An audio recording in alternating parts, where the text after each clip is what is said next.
validation, now I validate myself. Building inner strength, putting doubt up on the shelf. No more unnecessary drama, no more wasted time. Climbing higher constantly, making my own climb. Standing on higher ground, where excellence is found. My potential knows no bounds. Raising the bar, breaking ground. My network is my net worth. Choose your company wise. Surround yourself with eagles, not with sheep in disguise. Every interaction is a reflection of my brand. Quality over quantity, that's my personal command. Standing on higher ground, where excellence is found. My potential knows no bounds. Raising the bar, breaking ground. Whoa. I'm not just living, I'm manifesting my vision. Cutting through limitations with surgical precision. My expectations are my compass, my respect is my shield. To mediocrity and chaos, I will never yield.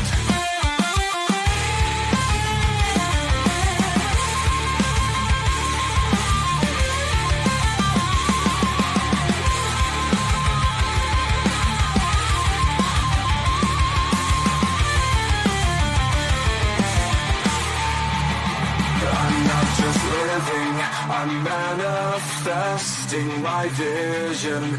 Cutting through limitations with surgical precision. My expectations are my compass, my respect is my shield. To mediocrity and chaos, I will never yield.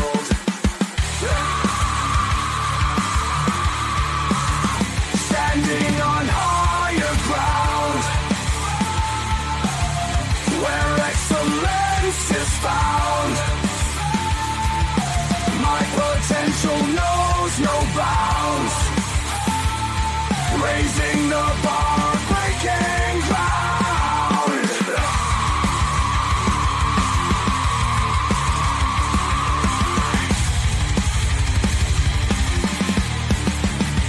I'm not just living, I'm manifesting my vision.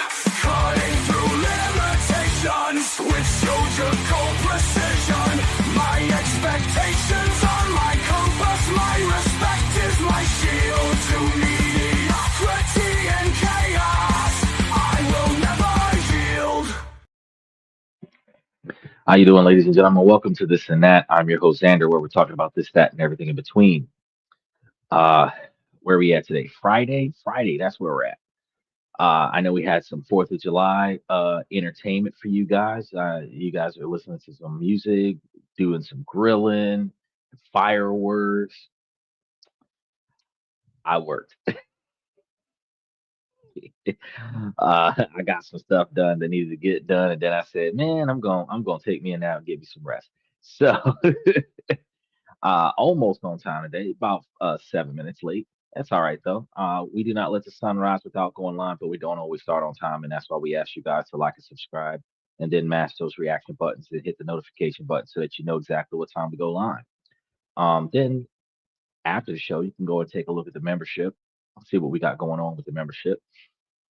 Um, since I'm getting a lot of work done, I'm trying to schedule getting a lot of the membership information in there over this weekend for the next couple of weeks, and try to capitalize on that so that I can make sure that all of the older releases we're catching up on, and then all the new releases we're getting got and taken care of.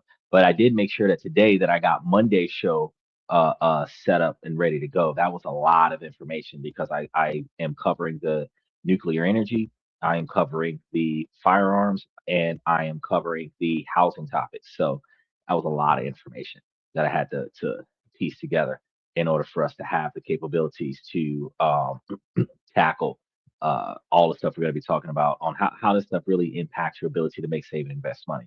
So we're going to be doing that because that's one of the first things we do when we have our Monday show that's about business and politics. Steven says, I'm watching you live from work myself. Bro, can't help it. We got to make ends. I did get a chance to respond to your message. It took me longer than I wanted to.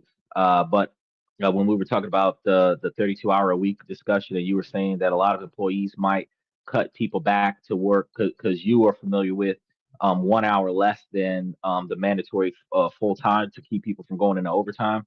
And in my response to you, I had mentioned how employers recognizing that we have that 1 hour paid time off for our breaks, clock out for 15-minute breaks, two 15s and a 30 unpaid breaks.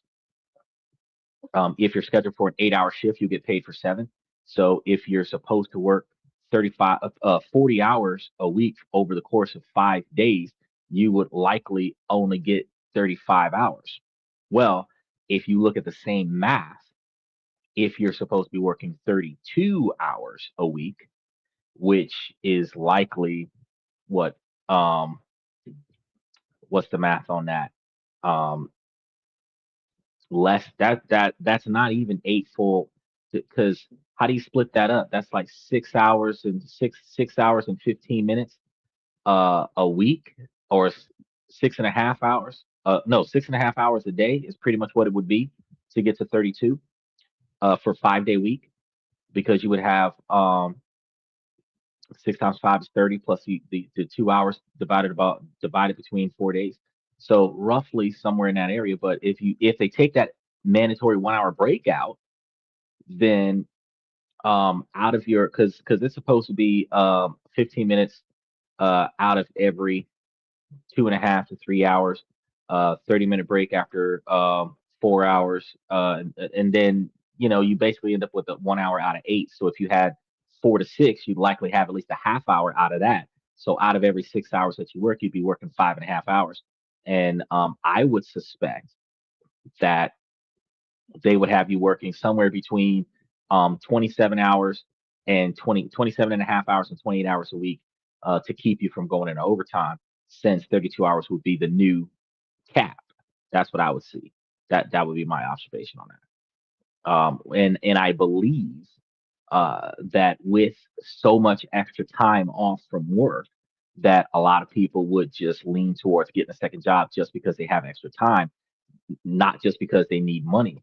Because if you're capped out at 28 hours a week, where you're likely only going to work 3 days a week, you've got 4 more days out of the week where you can get a whole another full-time job if 32 hours is the max.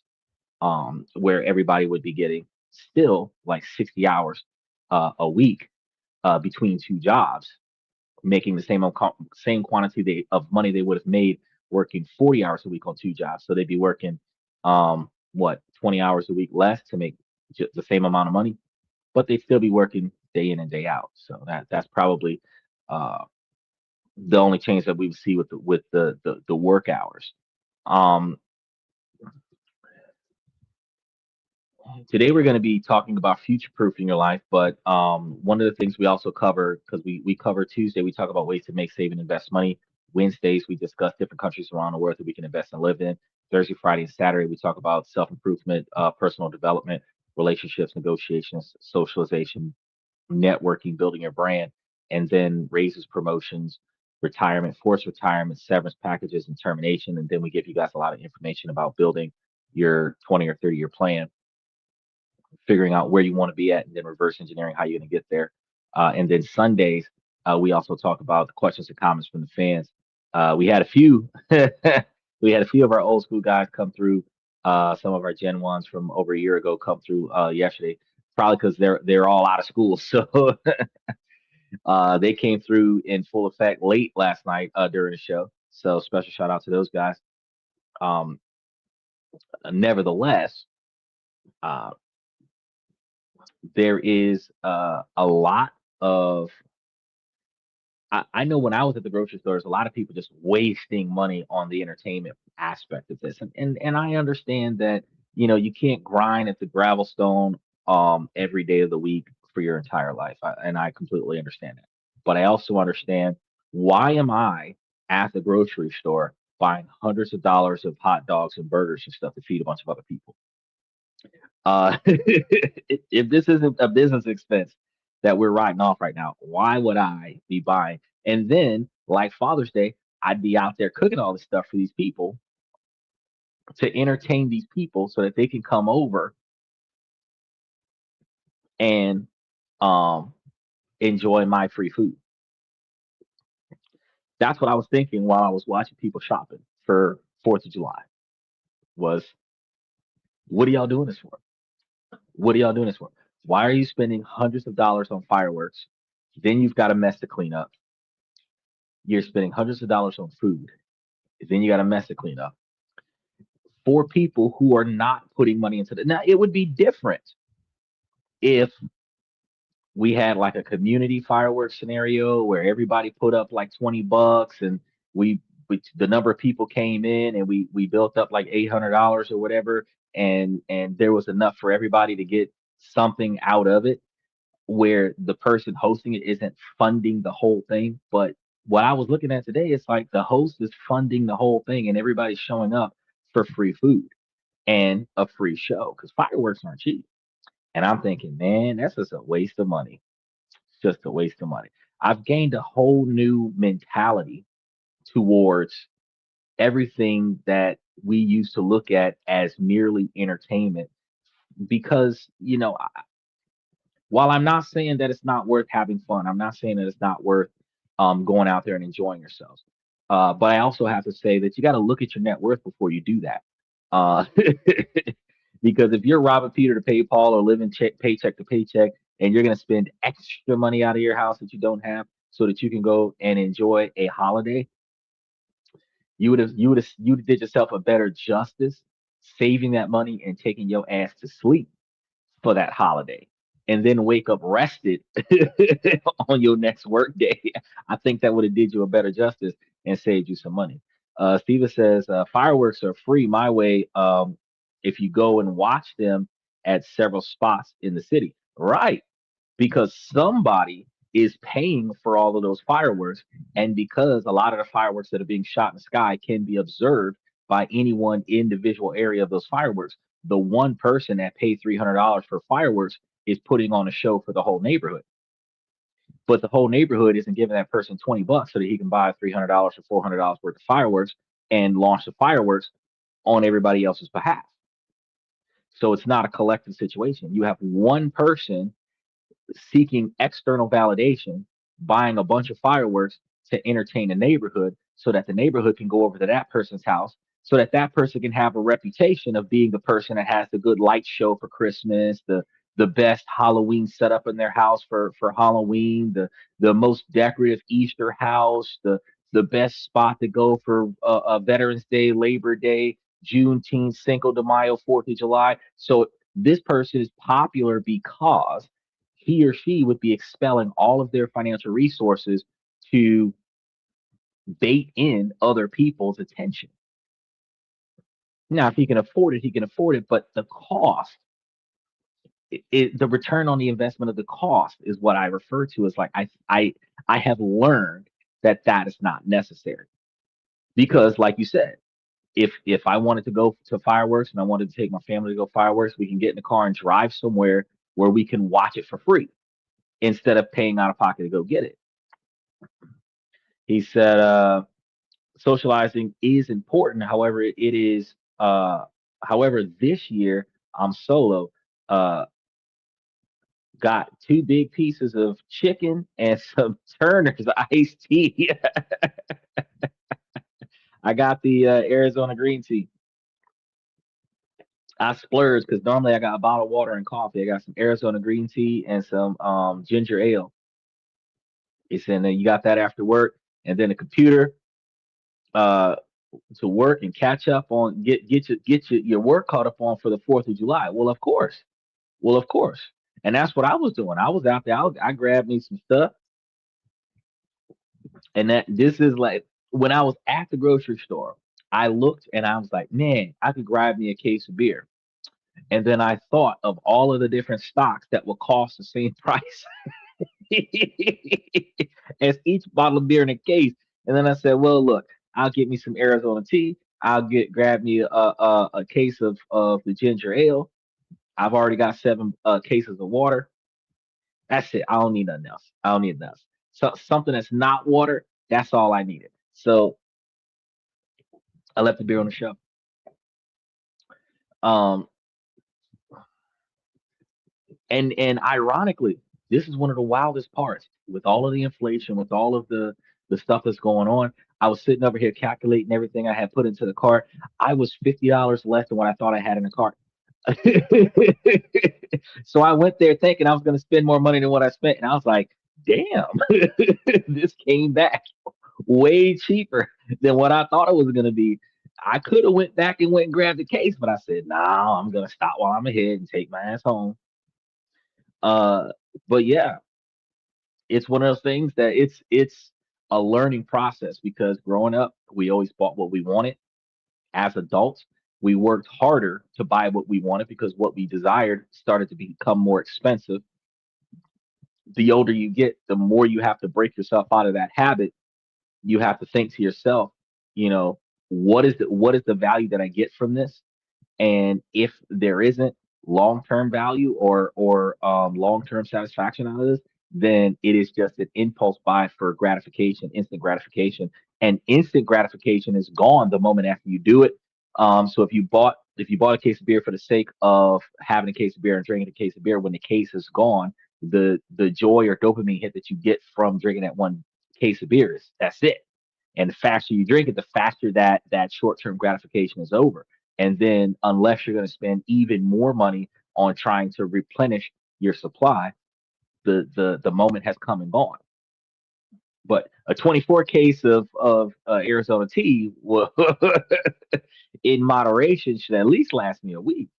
He said, "How do you feel about marijuana stocks, and is that business publicly traded?" Yes, marijuana stocks is publicly traded. I don't know where. I haven't found many stocks that I can access trading it the way we trade it because I stopped looking because at the time. So marijuana is a booming business. It really is, especially legalized marijuana. Illegalized marijuana is a booming business, but we kind of can't invest in that legally. But the legalized marijuana is a booming business. After they legalized it, they've got the distribution centers, they've got the grow fields, everything to that effect. They have stocks for them. And what I'll do after the show is I will find all of the stocks that are related to marijuana, and then I'll find the tickers for them, and then I'll try to send them to you in a membership. Uh, I don't know what the ups and downs are of the marijuana stocks right now. And one of the reasons is because marijuana just got legalized, what, 3 years ago, 2, 3 years ago. So it's not a 25-year company. It's not a 50-year company. It's not a blue chip company. It's new to the game. So as long as the laws stay the way they are, marijuana will continue to get better in the stock market.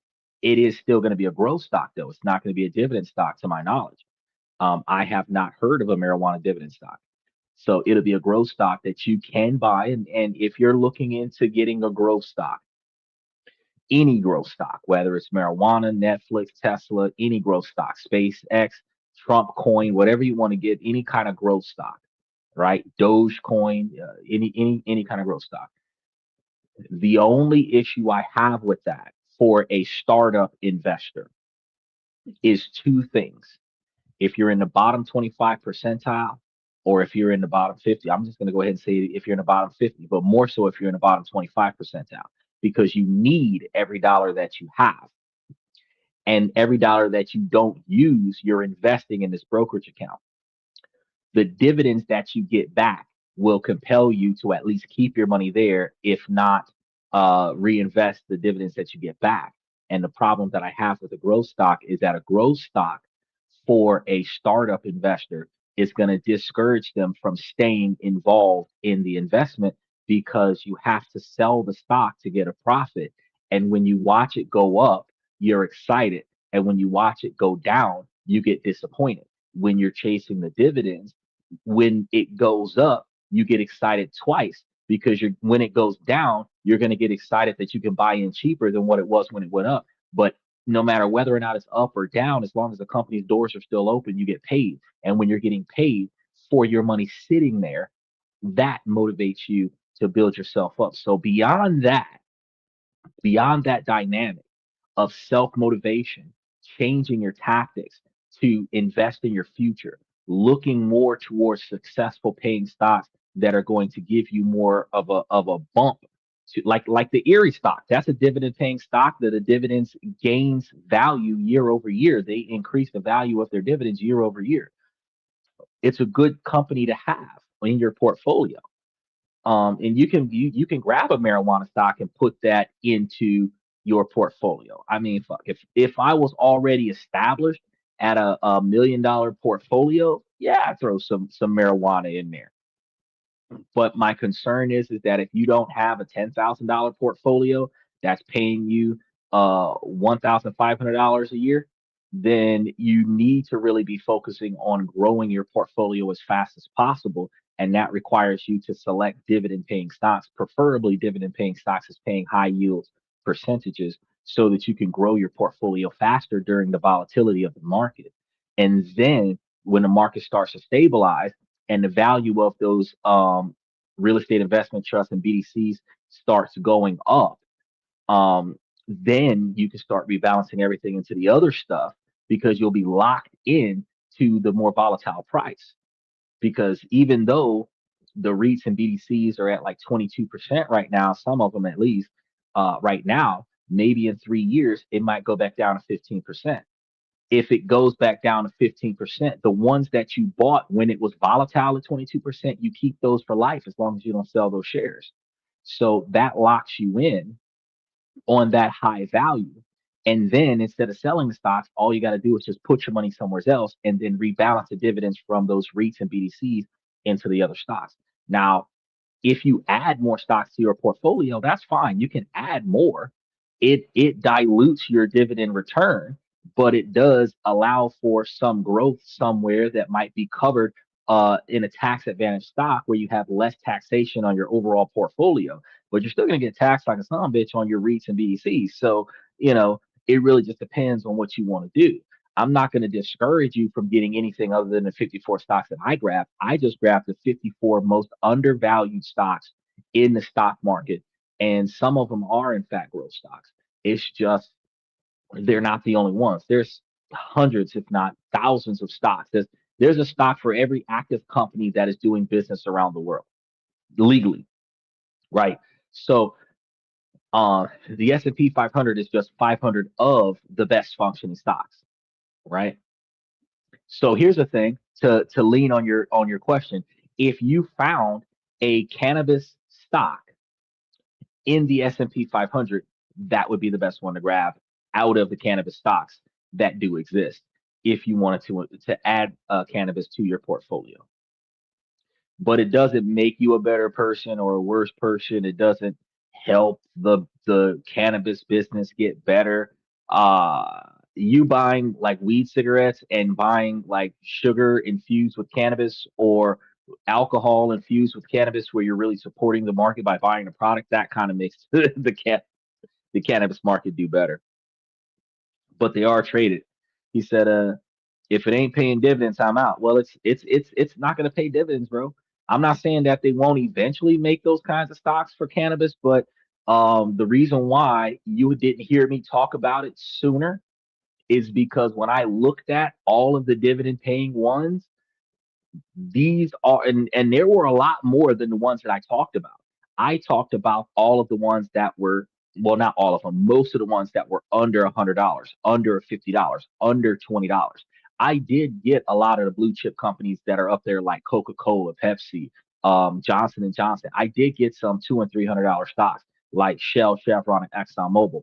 But when I really decided to say, hey, for the person who has zero portfolio and like $100 a week worth of extra money and they want to start investing, let me give you some stocks that cost less than $5 that a case of beer, the cheapest case of beer that you can find, the cheapest 12 pack or the cheapest 6 pack that you can find in the store right now is $10, and that's 4 shares of Ellington residential at what, $2.25 a piece. So, and that one's paying you back like 8 cents a share. So you 4 shares, that's what, 36 cents back every month on those 4 shares. So a case of beer could get you back 36 cents a month. That's not a lot of money. That's not a lot of money. But when you think about how the average person could be spending $300 a week on alcohol, and then that turns into $900 a month, and that turns into $9,000 in 10 months. If you're spending less than $3 a share, that's like 3 shares for $9 or less than $9, which means that for $9,000, you've got, 3,000 shares. Now, when you got 3,000 shares giving you 8 cents a share, now you're looking at like $2,400. That's when it really starts making a lot of sense because that's still $2,400 per month, not per year. And that's when it really starts stacking up. That's when you'd be like, shoot, I should have did this sooner. So when you get that email and you're like, oh, this one paid, this one paid, this one paid. Like I rolled over one day by accident and checked the app and it's like, shit, there was a whole another $20 in there. Like, damn, where'd that come from? Right. And I rebalanced it to make sure that the whole portfolio gets to grow the way I want it to grow. Right. So and I'm not going to say stop looking at new stocks. Always, always, always look for alternatives. You want to make a list that even if you don't have money invested on those stocks, you want to make a list of other stocks that you can watch, you can track. And the reason why that is because at any point in time, the 54 stocks that we're watching could change their direction. And one or two things could happen. You could not like the way they do business and want to pull your money out of the company out of protest, or that company could not perform the way it used to perform. They could stop giving dividends. They could cut their dividends to where they're giving less per share than what they used to give, and that would make you pull your money away from that stock, right? And when you pull your money away from that stock, you have to have a backup plan. So I'm not going to say stop looking. No, you should keep looking. You should keep looking and keep trying to find. And when you cross reference what you have, because remember, the sweet spot is 15 stocks. You've got about 19 or 20 right now. If you put the Erie stock in there, you might have 20 stocks. So you have maximized a successful portfolio. You can keep adding, but you're going to dilute your dividend distribution because if you've got like 20% that are producing and then a bunch of 3% that's producing, that's the same as having like 3 A's and 7 D's. You're diluting your average. You're no longer experiencing the volatility because I grabbed you some in medicine, I grabbed you some in energy, I grabbed you some in real estate and BDCs, I grabbed you some in other markets where you are a lot more diversified. I didn't get it from every single market out there. You're not 100% diversified, but you're diversified enough where you can outperform the S&P 500 and not have to worry about taking catastrophic losses. You'll see your portfolio is up more than it's down, and the stocks that are down are the ones that you invest in, right? So what you do now is you want to compare what you're looking at and its performance to the 20 that you have on the field. It's going to be just like if you were setting up a football field or a soccer team, since we're dealing with soccer and the World Cup and stuff. You have your starting lineup already in play. That's the ones that you're paying for. You want to scout other stocks and see if they are going to be a good fit for the team. Have them ride the bench, watch their performance. Whenever you pull one of your stocks out, you put another stock into play. But you can't put another stock into play that you have no knowledge of. So definitely do your research on it and then keep that one as a back burner stock. And then when you decide, I want to take this one out and put that one in, then you're good to go. But what I believe is going to happen is that you're going to do a lot of digging, you're going to do a lot of research, you're going to compare stocks, and you're only going to add stocks that fit your lifestyle to the portfolio. But if you compare the stocks that you're looking at versus the stocks that I picked for you, you're going to say, you know what, the ones that he grabbed are the best ones to use to get the largest quantity of money that we can get in the shortest period of time and still experience long-term growth. He grabbed the best ones that nobody really pays attention to because they're not thinking the way I'm thinking. They're thinking macro level scale, right? And a lot of people do the automated mentality. There's three of them, and I know they got the S&P 500, they got the VOO, and there's another one out there, and I forgot the third one. But if you get all three of those, that's like 1,500 something companies, and you can just put your money on those three macro level stock ETF scenarios and benefit from the entire stock market without having to try. But by hand picking 20, you can get better results by hand picking 20 and, and outpace everybody else. And that them being able to turn their brains off and let their money make money for it, that's going to be what it does. The rest of us hand picking, especially since we're doing a 100% dividend paying stock, meaning that 100% of the stocks we have is paying dividends. You know, it, that's the retirement status. And the reason why that's the retirement status is because while you might have drip turned on right now in your 30s, in your 70s, you'll turn off the drip and say, hey, I'm just going to deposit this money into my bank account and pay all my bills. And when you're getting $3,000 a month from your brokerage account, you can go to the Philippines and get a digital nomad visa. You can get a permanent residency visa, right? So you don't got to be balling out of control. You just got to make more money than what you need to go live somewhere else. You said that Europe, the money that you're making in America is enough to be living like a king in other countries. If you're making that 30, 40, $50,000 a year off your brokerage account here in America, and that's a guaranteed pay, you can always just dip and go to another country and be like, bump this. You know what I mean? And then if you ain't got nothing here, for those people who sell off all of their stuff and then move to another country, it's easy for you to backpack across the world when you've got a guaranteed paycheck. You get to an international bank account, have your brokerage account, put the money into your international bank account, and then you can currency exchange and withdraw the money straight out of whatever country's ATM machine or bank that you got going on over there, which is a lot easier because you reach a point doing it that way where you can quit working because your money is making money for you, and then you don't have to worry about working. Another thing is that the more money you build up, you can work less because your brokerage account is turning over more money, right? uh Steven says, I have no moral judgment about these companies.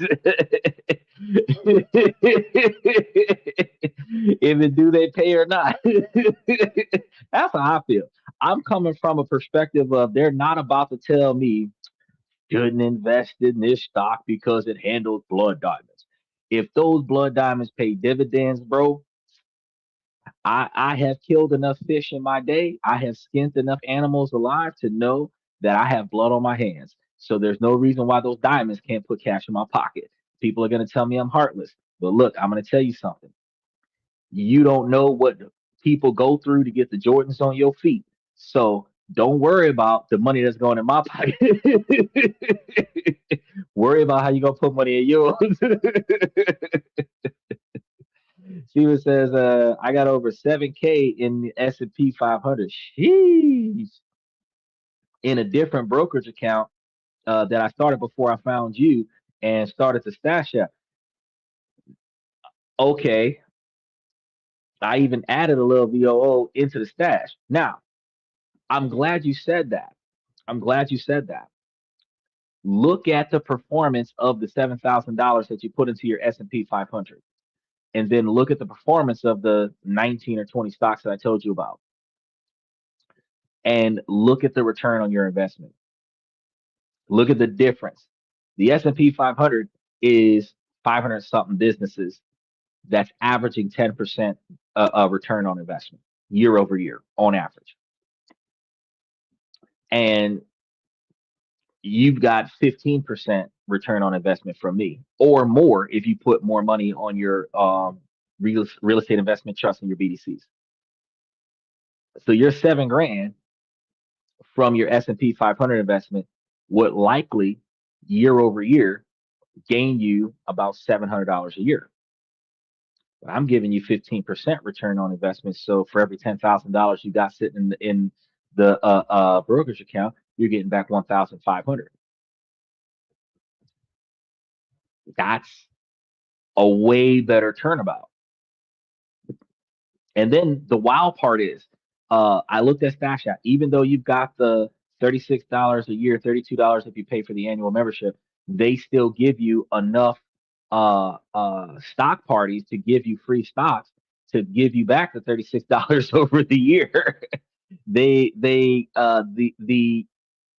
premium one for the um 401k or the Roth IRA, that one, I think it costs like $129 a year to use it, and they're giving you 225 back to match the 7,500 that you put in your Roth IRA. That only benefits you if you are putting 7,500 in your Roth IRA, but they give you 3% matching, which is $225. So if you use their platform, they will credit your account the amount of money that you're paying into the account anyway. So you end up getting your money back, plus whatever you get off of telling everybody else how good it is and having them sign up.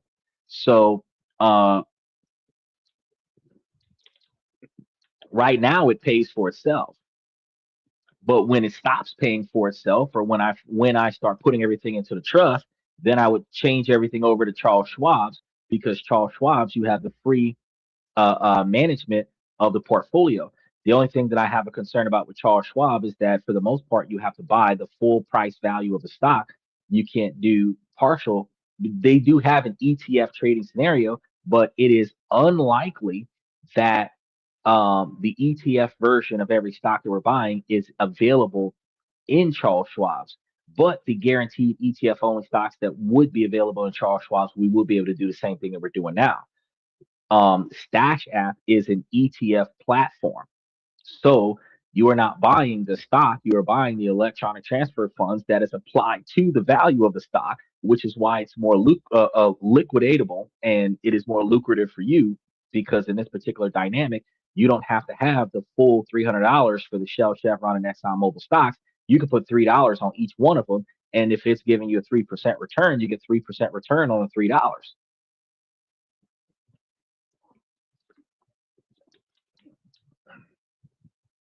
It just requires people to change the way they do what they do, and then it's more accessible on your phone as an app. You can watch it while you're in the bathroom. You can watch it while you're taking a break. You can be checking your stocks while you're dealing with a traffic stop, because it's more accessible to you than the Charles Schwab. But I would eventually put some of it into the Charles Schwab's. It's not all of it. He says, I think I'll always keep the Stash app for its convenience, use and stock parties. Bro, I'm not getting rid of Stash. I'm gonna hold on to Stash. I would move the largest majority of my big money into the trust, building up the kind of trust that holds all of the properties and everything to that effect. I would still have something, a little something, something for myself on the side, because I've found value in Stash App. So I don't think I'll ever part with this particular platform. But I do believe that when I'm doing a few $100,000, a couple $1 million, yeah, I can see myself moving a lot of my money over to a larger platform. When I'm able to afford to buy full dollar value stocks. But again, one of the problems is that with Charles Schwab's is that if there's any money left over, it just lingers. Now you can sweep that money into a high interest savings account until the value reaches an amount for you to buy full dollar value stocks. But you know, there's a percentage of your money that's not making money for you while you're waiting on it to build value. So these are the things that we talk about when we start talking about proofing your future life. Now, let's go ahead and dive into today's topic at hand. Because we still got 88 pages to go. We're on page one. All right. Now, picture for a second. Everything in your life, your mindset, your finances, your health is made of glass. On a calm day, it all looks fine, maybe even beautiful, shining in the sun, glistening. But then one unexpected shock hits: a job loss, a health scare, random pregnancy, market suddenly crashes, whole thing shatters, the pieces scatter, and your life is left scrambling to put everything back together, knowing that it'll never be quite as strong as it was before. You've ever broken a cup and tried to glue it back together? You know what I'm talking about. It's never the way it was before the first time you broke it. Now let's imagine a different way. Imagine a life built not from fragile gas, but from forged steel. A life deliberately engineered to withstand pressure, to bend without breaking, and to bounce back even stronger when the world tries to knock you down. A life where shocks and stressors don't just fail to break you, but actually makes you a little bit better. Special shout out to OG Kicks. Now, this isn't a fantasy. You guys got to understand. This is a blueprint, and today I'm gonna hand it to you. That's why I told you guys we're gonna start seeing a lot of stuff falling into the membership for the upcoming week. We're going to architect a life that's harder to break by systematically forging three pillars of steel: psychological steel, financial steel, and physical steel. Now, this isn't about wishful thinking, this is about engineering. Now, before we can start swinging the hammer, we have to understand the metal that we're working with. The core idea behind this whole blueprint is anti fragility. It's a term coined by the thinker Nazim Nicholas Taleb, and it's a total game changer. See, most of us think in a simple binary: you're either fragile or you're robust. Fragile things like our glass life break under stress. A single source of income is fragile. A portfolio with no cash is fragile, which is why I draw the biggest concern when someone asks me about a growth stock, because it's fragile. Whenever it tanks, all the money that was there is now gone. You have effectively lost it, even if it wasn't your principal. Whatever interest you earned over the period of time that that stock was there, once that stock starts going down, you have effectively lost the money that you gained. And no matter how we pretend like that's not going to impact us, when you see your total amount of your portfolio depreciate by $5,000, your soul sinks. Imagine a multimillionaire's portfolio goes from 10 million down to 4 million, seemingly overnight. That's not a good feeling to have. But that's the experience that you will get from a growth stock portfolio. Now, you also have a mindset that crumbles at the first hint of criticism. Where when people tell you that you don't know what you're talking about, they tell you that you're wrong, that you're making this up. We get a lot of hecklers on the show that try to criticize with no logical backing, but that's fragile if you break under pressure. So, what's the common advice to become robust?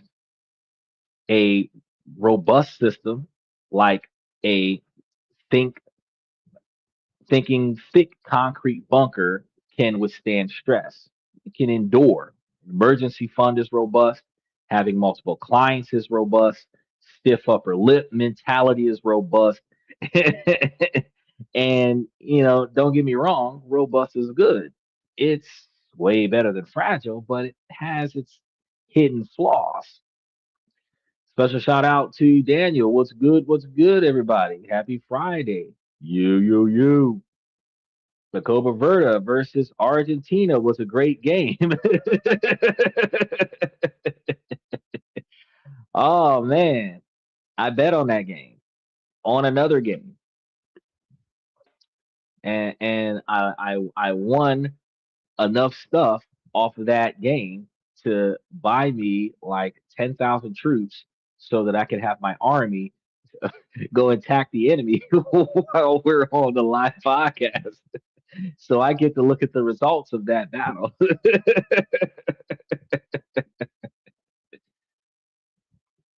I don't know if I've covered Argentina yet, and if I haven't, I'm going to try to put it up as one of the shows that we'll see in the next, well, over the next like 8 weeks, because we've got like all the way into September shows already scheduled.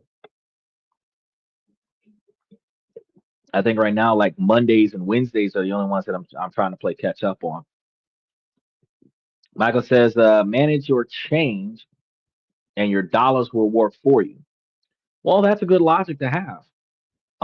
More people these days are utilizing debit and credit cards, but in an era or an age of cash, whenever you break a dollar, if you invest a change, you'll find yourself way more financially successful than what you would if you just threw the change on the ground or forgot about it, put it in a change jar, just left it there.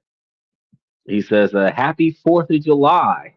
That's what Obama said.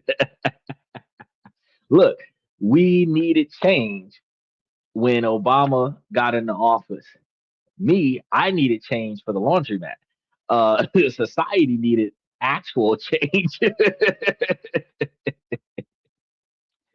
And since Obama, now I've got industrial washers and dryers in the house, so I don't need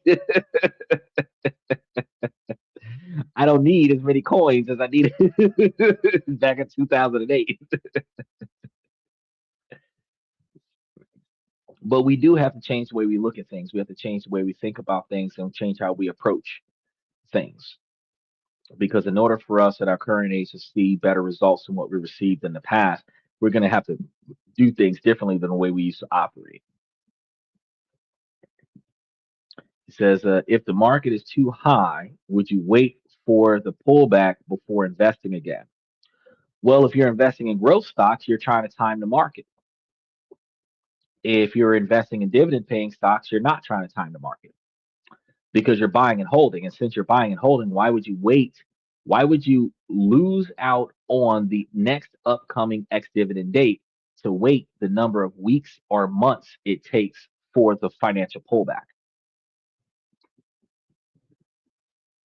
Because just like with Bitcoin, it may never get back down to $5,000 again.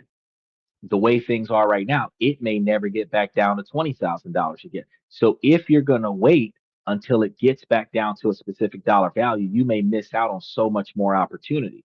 And if it is an actual growing stock, if you are in a bullish market where everything is high, and then you're going to reach a bearish portion of the market where things are going to dip. You're waiting for that dip. But while you're waiting for that dip, you're missing out on the opportunity to get paid every month for holding it. Now, if you're chasing a growth stock, yeah, you probably might want to time the market, wait for it to roll back, and buy as much of it as you can when it rolls back. And then when it takes off, it's going to take off again, and you'll get more on your return because of a growth stock. But a dividend paying stock, there's no reason for you to time the market because it's going to pay you every month from the first month that you buy into it. And reinvesting in your stock before the ex dividend date, you have 24 hours before the ex dividend date, 5 days before the ex dividend date, and depending on the stock, if you're watching it every week, probably 14 days before the ex dividend date, it's going to dip every month. Not at the same time, not the same monetary value, but whatever little 5% dip, 10% dip that it takes, buy in.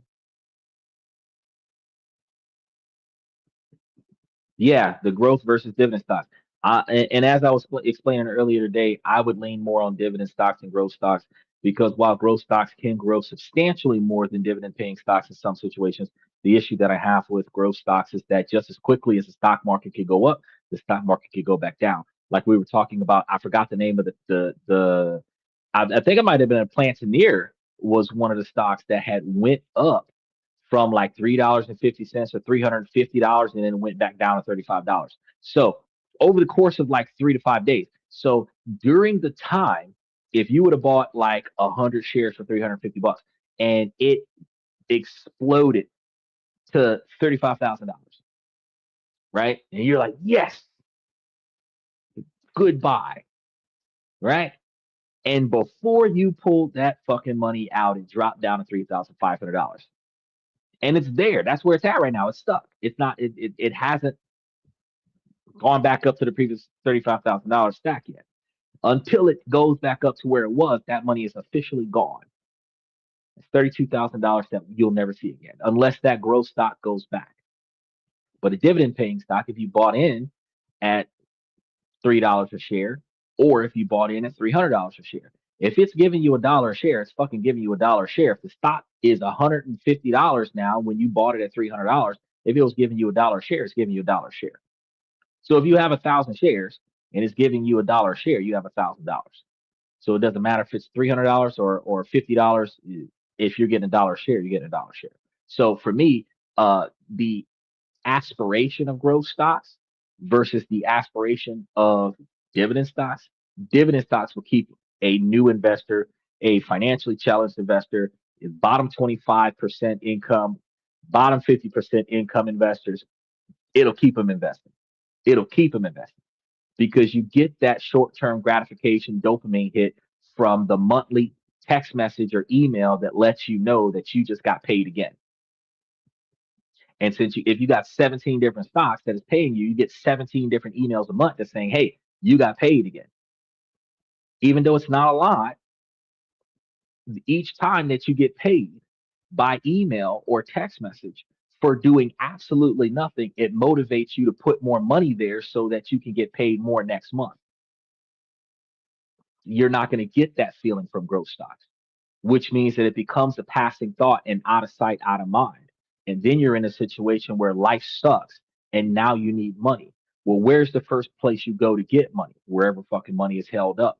If you got a vault in the house, you're going to clean that out. If you got a piggy bank in the little kid's room, you're going to clean that out. You got savings in the savings account, you're going to clean that out. If you've got money in a suitcase under the floorboards, you're going to clean that out. But if you don't got any of that anywhere else, the first thing you're going to clean out, brokerage account. You're gonna sell everything at a loss because typically we need money when the market sucks. And you're going to sell everything at a loss to pay off whatever the fuck's going on. But see, in a lot of situations, that same monetary value of growth will be paying a quantity of dividends where instead of selling the stock, you just don't drip the dividends and you just deposit the dividends into your account and take care of your financial problem and keep the stock and just spend the dividends. And now you're living off of the interest. That's not something that you can do with the growth. And even if you were to take a loan out on your portfolio, the growth stocks doesn't give you capital to pay off the loan. The dividend stocks do. So if you had a $200,000 portfolio and you borrowed $100,000 off of a growth stock, you would have to pay that portfolio back out of your pocket. But if you had a $200,000 brokerage account and it was paying 10 or 15% return on investment, where you would be getting anywhere between $20,000 and $30,000 a year off of it, you borrowed 100 grand, you could pay that back in 3 years from the brokerage account. So you could out of your 200 grand, you can borrow 100 grand, double it down on your brokerage account, right? And generate shit tons of money off your portfolio, where your portfolio pays back the 100 grand that you borrowed inside of 3 years, where you yourself took no money out of your pocket to achieve that. That's the benefits of a dividend paying account versus a growth stock. It's not going to be as fast growing as a growth stock. You know what I mean? So it does have its drawbacks. But for somebody who's starting at zero and working their way up, or like Steven's got like 7 grand somewhere, and then he's starting off with his brokerage account, probably got like 5 grand somewhere else. He hasn't reached that $500,000 position yet. He's still growing his portfolio. The fact is that this will keep him investing, because while he might have stopped investing with the S&P 500 with the 7 grand in the S&P 500, he's more motivated now to put more money where it needs to be at with the dividend paying stocks. It's a whole different feeling. It's the difference between getting the employee of the month plaque put on the wall every month versus getting a paid bonus every week because you did a good job, right? That picture on the wall don't mean shit to me. The job sucks.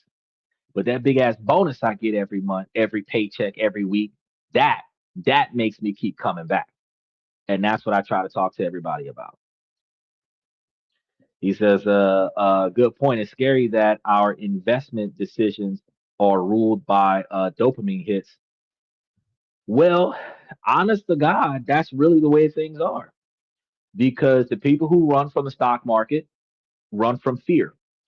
They are triggered by the fear of failure, losing all of their money. They don't understand that very few companies are going to go belly up just because some bullshit just went down. Like we were talking about the real estate situation, and we're going to be covering that real estate situation on Monday. We were talking about the real estate situation in New York yesterday. Um, the changes that are being made in real estate is not going to hurt the stock market itself. It is going to keep the share value of the stocks low longer, but it's not going to make them go out of business. They still have a large enough quantity of properties in every state in the country where this isn't going to hurt them enough to say that the three biggest blue chip, long standing real estate investment trusts that we're investing in right now would actually go out of business.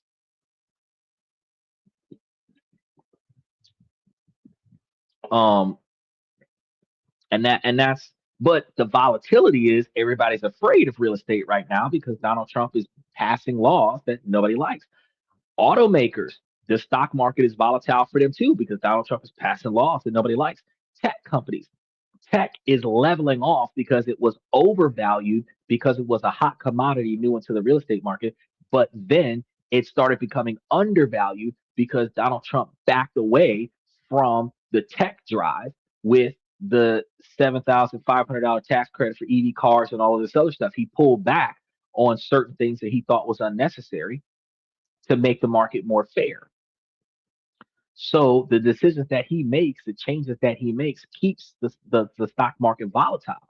As a result, all of the best stocks to have are undervalued because nobody wants to put their money there because they're afraid. They want to put their money somewhere else. The dopamine hit that I made a smart decision and I'm getting money off my silver. I'm getting money off my gold. And it's a safe bet because nobody makes a government policy about gold and silver, right? But they'll make a policy about tariffs that'll fuck up everything else that we invest in, right? So, a lot of people do emotional investing. A lot of people make emotional decisions with their finances.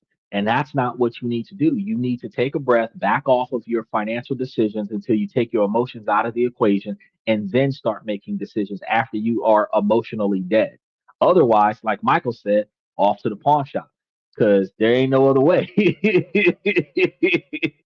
There ain't no other way for you to find yourself financially successful if you're not building a better standard of living by putting more money in the right places.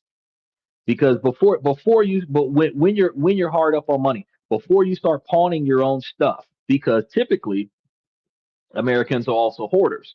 So most of us can find a large number of items in our house or in our apartment or in our trailer that is just in the way.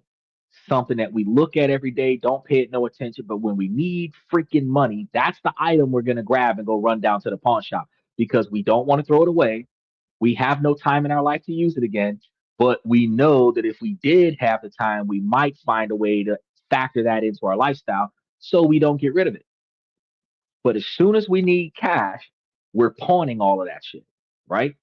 But if because we're hoarders, you had the ability to sell your brokerage account and go and take care of that financial problem, you won't go to the pawn shop. You go to the pawn shop after you clean out your brokerage account. I don't know why people don't do the reverse. Pawn all the shit that you don't need in your house before you go and fuck with your brokerage account. But that's why people say, hey, build you an emergency fund. That way you don't have to mess with your brokerage account. I agree with you. Even in a regular trade, most people feel compelled to take profits early. It's built into our psyche. Yes, We want to see the results of our decisions right now. We are adult children. You notice when a child, when you want a child to do something and you give them instructions, they want to see the instant results right now. I want to know what'll happen right now. How does this benefit me right now? They're not going to um, do the long haul. A 6, 7, or 8 year old is not going to behave for 365 days so that they can get something for Christmas. You can get them to behave in October and November because December is coming up. You can get them to stop acting an ass in August because December is coming up. But in January, February, and March, fuck Santa Claus because they do not have a grasp of long term return on investment. I invest positive behavior for immediate positive return on my investment, which is candy, toys, gifts, and everything to that effect, hanging out with my friends and all this other stuff, right? And as adults, we behave the same way. Look at the way we treat dating. Guys take girls out on dates, return on investment, sleep with the girl. Girls going out with guys, return on investment, free stuff on the date. Immediate gratification. Neither party is saying, hey, I'm going to invest a lot of time in this person so that I can retire with this person. They never think of that. How you doing, David? He said, for me, the only investment I will ever get the principal back on is a CD, which I hold some of those. You don't get as much back on a CD as you do with the portfolio I built for you. And with the interest rates changing right now, luckily for you, you were locked into the previous interest rates when the CD was first established. When that CD matures, you're going to rethink your position because interest rates went down to 3% or less after they cut interest rates in December. They haven't cut interest rates in June, and they're considering raising interest rates by the end of the year. So if they do raise interest rates, then you might want to buy back into your CD depending on when it matures. But as it stands right now, if we maintain the interest rates that we had in December, which is less than the interest rates were when you got your CD, reinvesting in, you're going to get less back over time. The bank is using your money while your money is sitting in under contract in their possession, and it opportunity cost. It's making less money for you than what your brokerage account is making for you in Staff Shop. To be honest, he says if it goes into a stock, it will never leave that position unless real estate is the outcome. That's what I'd be putting everything on real estate while real estate is volatile. And I would have like 70 or 80% of my portfolio real estate investment trust. And then when Donald Trump is no longer in office, then I will start rebalancing my portfolio to other places and bring it back down to like I want to say 30% being REITs, and then the other 70% be the rest of the portfolio. Trader says it's the immediate gratification syndrome. Yes, that is true. And in order for you to teach yourself long-term satisfaction over short-term gratification, you have to wean yourself off of short-term gratification because your future goal of having $1 million feels a lot more achievable when your monthly goal of getting back $100 starts happening right now. And that's only going to happen from a dividend paying stock. You can't, no person is going to take the change off of their paycheck and put it into a bank account that doesn't give them back interest and say, I'm going to make $1 million over the next 5 or 10 years. But everybody who's putting money into a brokerage account that's giving them back 15% return on investment can say that every $10,000 I put down, that's 15,000, that's $1,500 back, which is 11,500 a year. Over 10 years, that's $115,000. Over 20 years, that's $230,000, and that's without compounding interest. With compounding interest, you might be somewhere between $500,000 and $1 million, $750,000. So it's different when you're able to do that calculation based on your monthly results because you're seeing what you're feeling. He said, "What's the rate on the CDs?" The CDs right now, he says, when they hit 5%, I got a few and have been reinvesting them ever since. Well, as long as he's locked into the 5% value, you stick with that. Uh, as far as that's concerned, because you don't have to put all your eggs in one basket and only do real estate investment trusts and only do brokerage accounts. You can do CDs, you can do a IRA, a health savings account, you can um, do a 401k, you can do um, the annuities and mutual funds, and then do the life insurance policy. You know, you can get a life insurance policy out on your dad so that you can get a payday up for yourself when your dad passes. I mean, there's a lot of different things that you can do. So, but 5%, that's good because you can put more because they used to have checking accounts that would give you 5% return on up to $500 per account. GTE used to do 5% for $500 in the checking account, 5% for $500 in the savings account. So if you had a checking and a savings account with GTE, you would get 5% return on investment for the first $1,000 you put in those two accounts. Then the rest of it goes back down to regular market rate. And I would just rebalance the money to another checking account that does the same shit. That says, hey, up to $500, you know. As that doesn't do you when you think, well, they're going to give me back 5% on $500. That's not a lot of money. That might be like $25, but it's $25 for every account that's offering that same offer, right? So it just really requires you to compound it. So you do need to double check um, if it is better for you right now, because if the CDs are producing lower interest rates than treasury bonds, then if you're trying to do buy and hold situations, I would tell you switch over to a treasury bond from a CD. One reason being is because the government's never going to close down. So, I mean, the difference between a volatile stock market and your bank closing down and that CD being valueless versus a treasury bond where the government is always going to be here unless the apocalypse occurs, you're probably going to do a lot better with a 4.1% from a treasury bond than what you're going to do from 3.1% from a CD from a bank. That's my observation there. So even though nobody asked me about CDs today, that's my recommendation on CDs is that when it starts going below treasury bonds, you cash out and go to treasury bonds. He says, when I reinvent the percentages have been going down every time I reinvest. Yeah, it's going to go down every time you reinvest because it's going to recalibrate to what the current market is. If you've got a 3-year CD, it's going to be locked in at whatever the rate was when you got the account or when you activated the account. So even if interest rates go down, you're locked in by contract to whatever the interest rates were when you first activated that CD. If you're doing a CD every 6 months and the market changes that year, it's going to go down. So now when it matures, instead of reinvesting back in, you're now looking at, well, fuck, it's at 3.3% or 3.1% or 2.9%, depending on what bank you're at.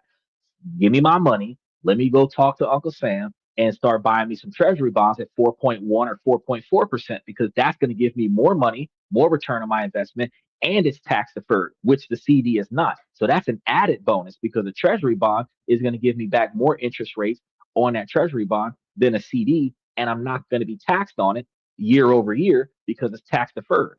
So if they hold my treasury bond for 2 years, I'm not paying taxes on it each year. But if they hold my CD, that CD, I'm going to pay taxes on that motherfucker. Soon as it says, here's your money, got to pay taxes on it that year, right? So got to think about that. Opportunity cost is more observational in your long-term investment strategy than return on investment. It's not how much you're going to get back after it's done. It's how much you could have gotten back had you put your money somewhere else versus where you're about to put it. If this is the best course of action, while you do want to be diversified, so you might not put everything in the 15% or 18% return on investment scenario. The fact is that if you have money in a 3% scenario that you can move to a 4% scenario without moving it over to the brokerage account, I would move it. I would move it because you can get a 12-month treasury bond at 4.4% and be doing better. And if you're if you're like we recommended, because I talked to Dylan about this, if you're doing a 12-month treasury bond and you get one every month, you would have every month a treasury bond paying you next year. And every month you can keep the difference and reinvest the principal, or you can just reinvest the principal and add to it every month, where now you got 12 treasury bonds that you're rolling over, right? That's just something to think about. Now, one of the flaws about a robust system, at best, it only ever gets back to where it was in a robust system. It survives the storm, but it doesn't learn from the storm. The storm weakens it, even if it doesn't break it.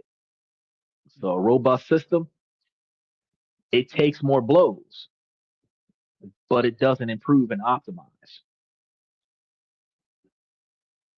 Yeah, you pay taxes on REITs.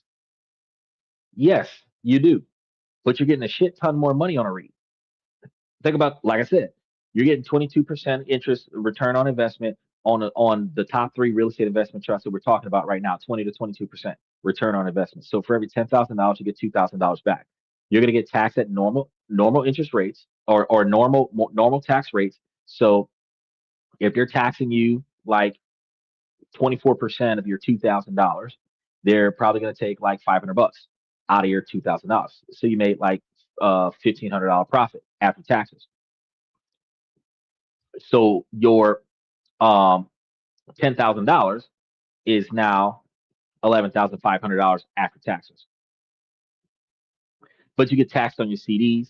You get taxed on your mutual funds when you sell your mutual funds. You get taxed on your annuities. You get taxed on your Roth IRA. You get taxed on your 401k. You do not get taxed on your health savings account, and you do not get taxed on your year over year profits gained from your life insurance policy and your treasury bonds. So, but the difference is between the tax deferred or tax favorable accounts versus the real estate investment trust is that, yeah, they might take $500 out of your $2,000 worth of profit, and you only got like $1,500 back on $10,000, where that's like 11% out of 15, right? Which means that they take like 3 or 4% out for taxation versus a 3% stock that's not going to charge you taxes. So out of $10,000, 3% is going to be what? Like $300.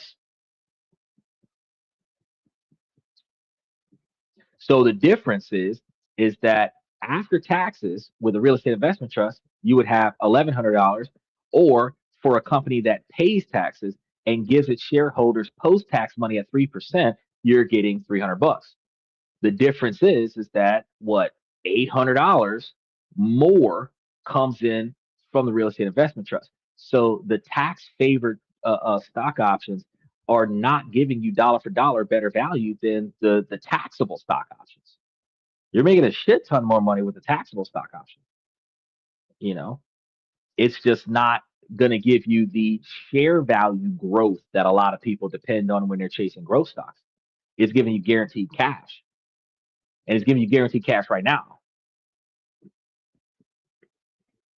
He says, don't forget Uncle Sam is taking 1/3 of that for taxes. At the very least, he should be taking about 22 to 24% because it's going to be based off of your whatever your income is. So if you're making like $70,000 and you're in that 25 or $30,000 a year tax bracket, you're getting hit because it's going to be that plus the $2,000 that you just made. You're getting hit, right?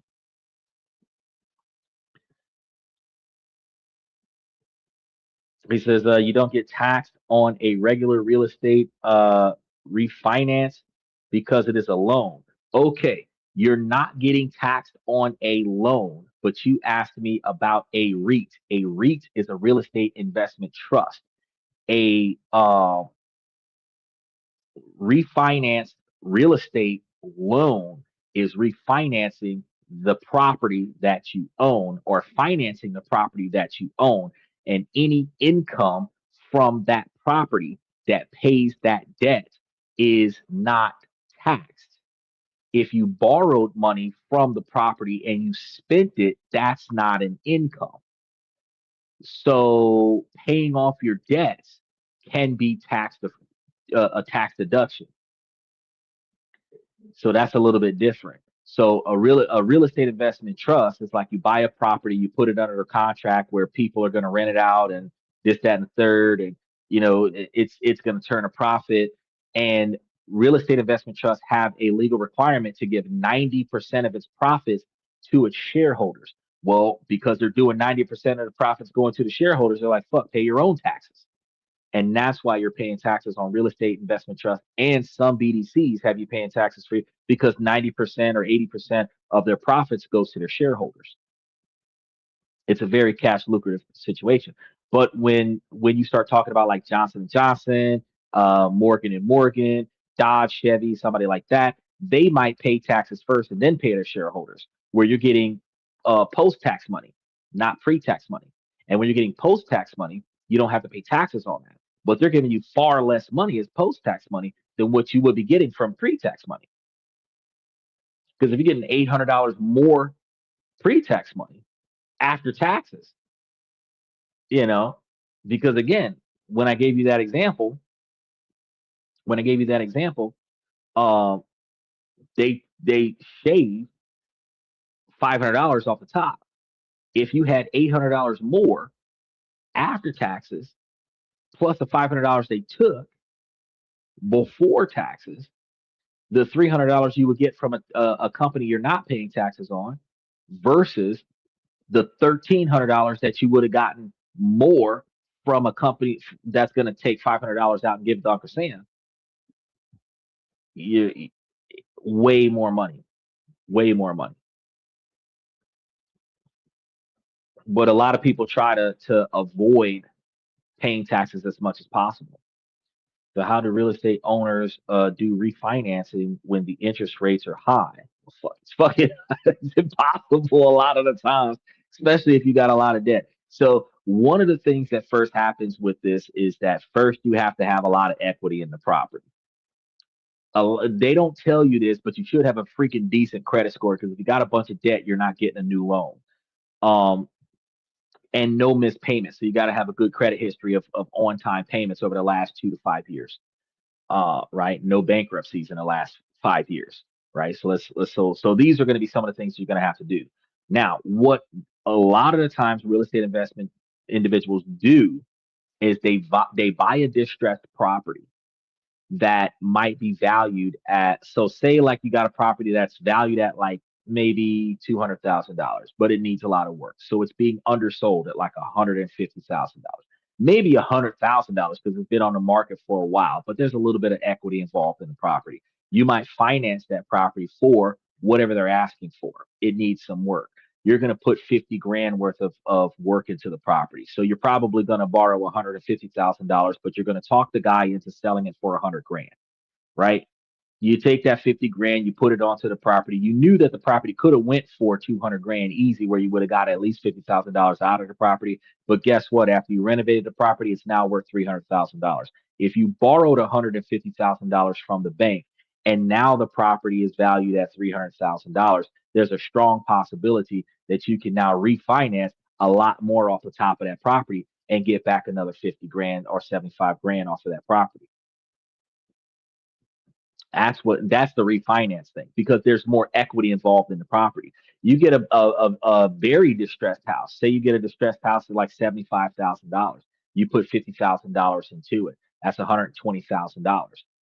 But it's in a neighborhood where that $75,000 house actually restores to $400,000. In that dynamic, you might have put up 150 grand on a house, where probably 20 grand if it came out of your own pocket, but you double down, and now the property is worth 4 times more than what you bought it. You can now take out an extra $125,000 and get back all the money that you put into the property, and you take that money and go and put it on another property. Then you put a tenant into the property and you have them pay the rent, and the rent goes on the loan. So even though the loan might have went from a $75,000 property that might have you pay like $500 a month, now you done push the loan up to $300,000, and now you're paying like $15 to $2,000 a month, but the tenant is paying that in a neighborhood where the rent is $3,000 a month. So 2/3 of the rent is going on a mortgage, but the mortgage is paid for. long as you keep that tenant in that property. And that's pretty much how they do the dance. Some of them actually have cash up front where they'll borrow, like we talked about the $75,000. They bring 20%, so they might have $10 or $20,000 to put towards that $75,000, buy the property with the $50,000 to do the repairs, right? Because for every 100 grand that you ask for, if you put up 20 grand, right, you can do what you need to do. So your 20 grand, and let's say push the envelope and gave you 100 grand on your 20 grand. That's 120 grand. What did we just say with the property? 75,000 with the property plus 50 grand for the repairs. That's 120 grand, right? But you only put up 20, right? Now, if you only put up 20 and the house is worth 400 and you can borrow another 100, you got back your 20 that you put into the property. And that's why they tell you, oh, you can do it with no money. Nah, you needed some startup money, you needed some seed money, but you get that seed money back real quick and in a hurry. And if you borrow against a stone, that extra 100 grand, you could take that 120K and buy you a second property, or you could pay yourself, where you could say, well, out of this 100 grand, I'm going to give myself 40 grand and take 60 grand and go and do that again. Or I'm going to take 20 grand and do that again, but I'm going to keep the other 80 grand as my paycheck. But because you're giving yourself the money from the loan, it's not considered a profit. And then you're going to put a tenant in the property and pay the property down. So people do it that way too. But if you're getting 80 grand off of one rehab, I don't need to be successful with another house this year because I just got 80 grand. That's the whole year. That's a whole year's income. I just gotta be that successful a second time before I run out of money. And a lot of times, people who are doing it that way can cover 2 to 4 houses a year and roll their bills. He says, I buy this acre and a half in 2021 for $26,000. Today, it's valued at $120,000. Exactly. Exactly. Because you're buying and holding the land, one of the things that you can do in that dynamic is, if there wasn't any debts on the land because you bought it cash up front for $26,000, now that it's valued at $120,000, you can leverage it for like $50,000 or $60,000 and get back the $26,000 you put on the land, and then leverage the land for some capital and use that capital to go make you some more money. Now, the only time that that's beneficial is when the land is making money for you. So if you said acre and a half of land, and that acre and a half of land has at least one house on it, and you can utilize that to make you some profits, then you can, like I said, borrow that 60 grand, get back the $26,000 you put down plus interest, and you don't have the tenant pay the difference, cover the spread. Now, back to the main topic, because we were talking about how to fortify your life, but that was some pretty good financial questions to ask there. There is a third option. You want a level above robust, which is anti-fragile lifestyle, which is what we were supposed to be talking about today. An anti-fragile system doesn't just survive stress, it actually feeds on it. It gets stronger from stock. The shock of it is going to improve everything. So I want you to think about this. Our immune system is anti-fragile. Exposure to a virus triggers an adaptation that makes the whole system stronger for the future, which is why they exposed a lot of y'all to COVID, and then y'all caught COVID, but you survived the COVID. I experienced everybody else with COVID, didn't get COVID, and forgot my mask every single time. um, and that reminds me, I was watching this movie. uh, what's it called? It's on Netflix right now. It's called The Last Ship. I think, yeah, the Last Ship. I think that's what it's called, where a virus broke out, and the only people who had the cure was on like naval ships, and the naval ships brings the cure back to the country to save the Americans, and then they have to go all over the world and bring the cure all over the world. And one of these guys was on a Russian ship, and he injected himself. He became a carrier, so he would just breathe on people, and they would get the virus. and the woman made an anti-cure where she could breathe the cure on people and that would heal them. I tell you what, the series is ridiculous, but anti-fragile. Your exposure to a virus triggers an adaptation, and we call those adaptations mutations, right? Your muscles are anti-fragile. Lifting weights on a regular basis creates tiny micro tears, and the muscles grow back stronger in response. We call it muscle memory. If you're lifting 50 pounds a day every day, you get used to lifting 50 pounds a day every day. If you never lift anything bigger than your jump, you can't lift shit. You're looking at 50 pounds like that's too heavy. But if you got 50 pounds on each shoulder, 75 pounds on each shoulder, you're used to picking up 50 pounds. This is the natural observation of steel. A steel isn't just strong; it's forged. You know, it's made through intense stress, through the fire of the furnace, and the powerful blows of the hammer. Folded steel is exactly the same thing. It's going through the process, and then they're folding it and they're matching it and they're pressing it together. Right. That stress is what rearranges its molecule structure, and it's going to be turning a brittle iron into a resilient steel. The stress isn't a bug in the process, it is the entire point.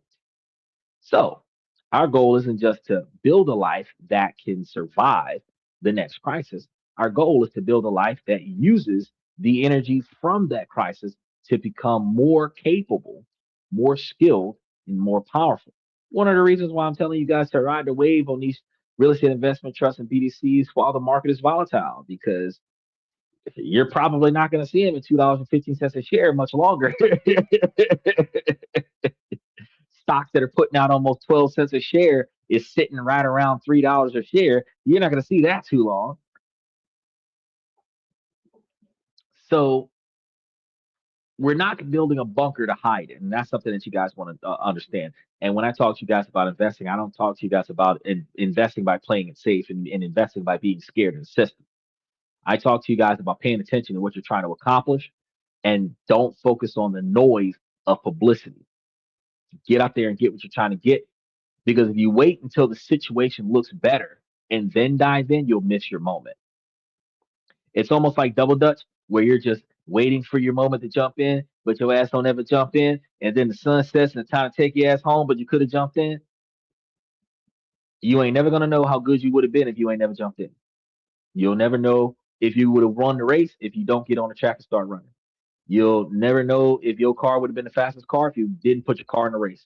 You never know if you would have swam that 100-meter swim if you didn't dive in the pool. You won't know what success looks like if you don't apply yourself to attempt a success.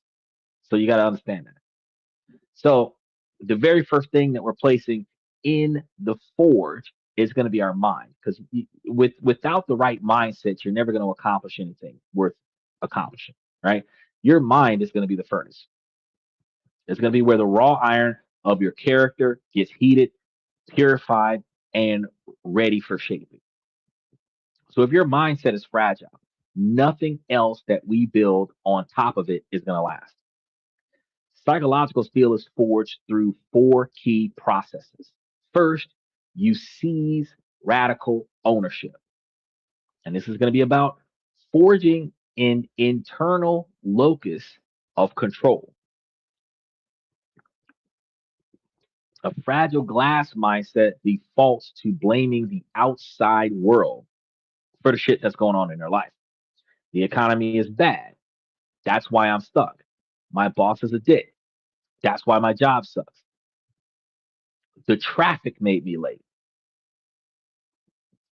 This kind of thinking turns you into a passenger in your own life.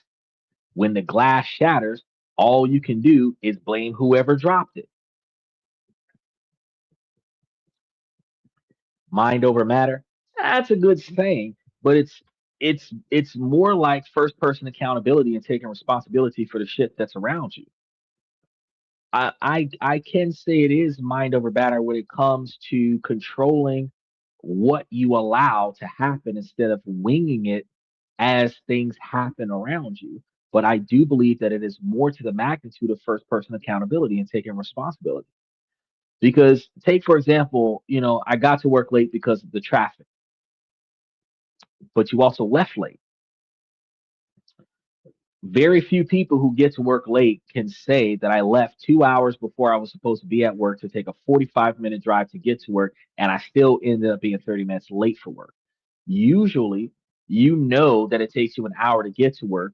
You leave 5 minutes late. You've got 55 minutes to get there, and you have a 15-minute delay due to traffic. Now you're 20 minutes late for work, and you're going to blame traffic. Situation outside of my control. But if I would have took my ass out of the house 20 minutes sooner, I would have been to work on time. So it's not so much mind over matter as it is taking responsibility for the things that you can control instead of just blaming everybody else for your failure. You get a flat tire, you blame the road. You don't blame the fact that you've been riding on used tires for 5 years and I don't know why them tires lasted so damn long, but you should have changed them 4 years ago. And now that you got a flat, you want to blame the road that you were on. Your lack of responsibility and maintenance in your vehicle is one of the reasons why you're stuck on the side of the road right now. He said the economy is good even when it's bad.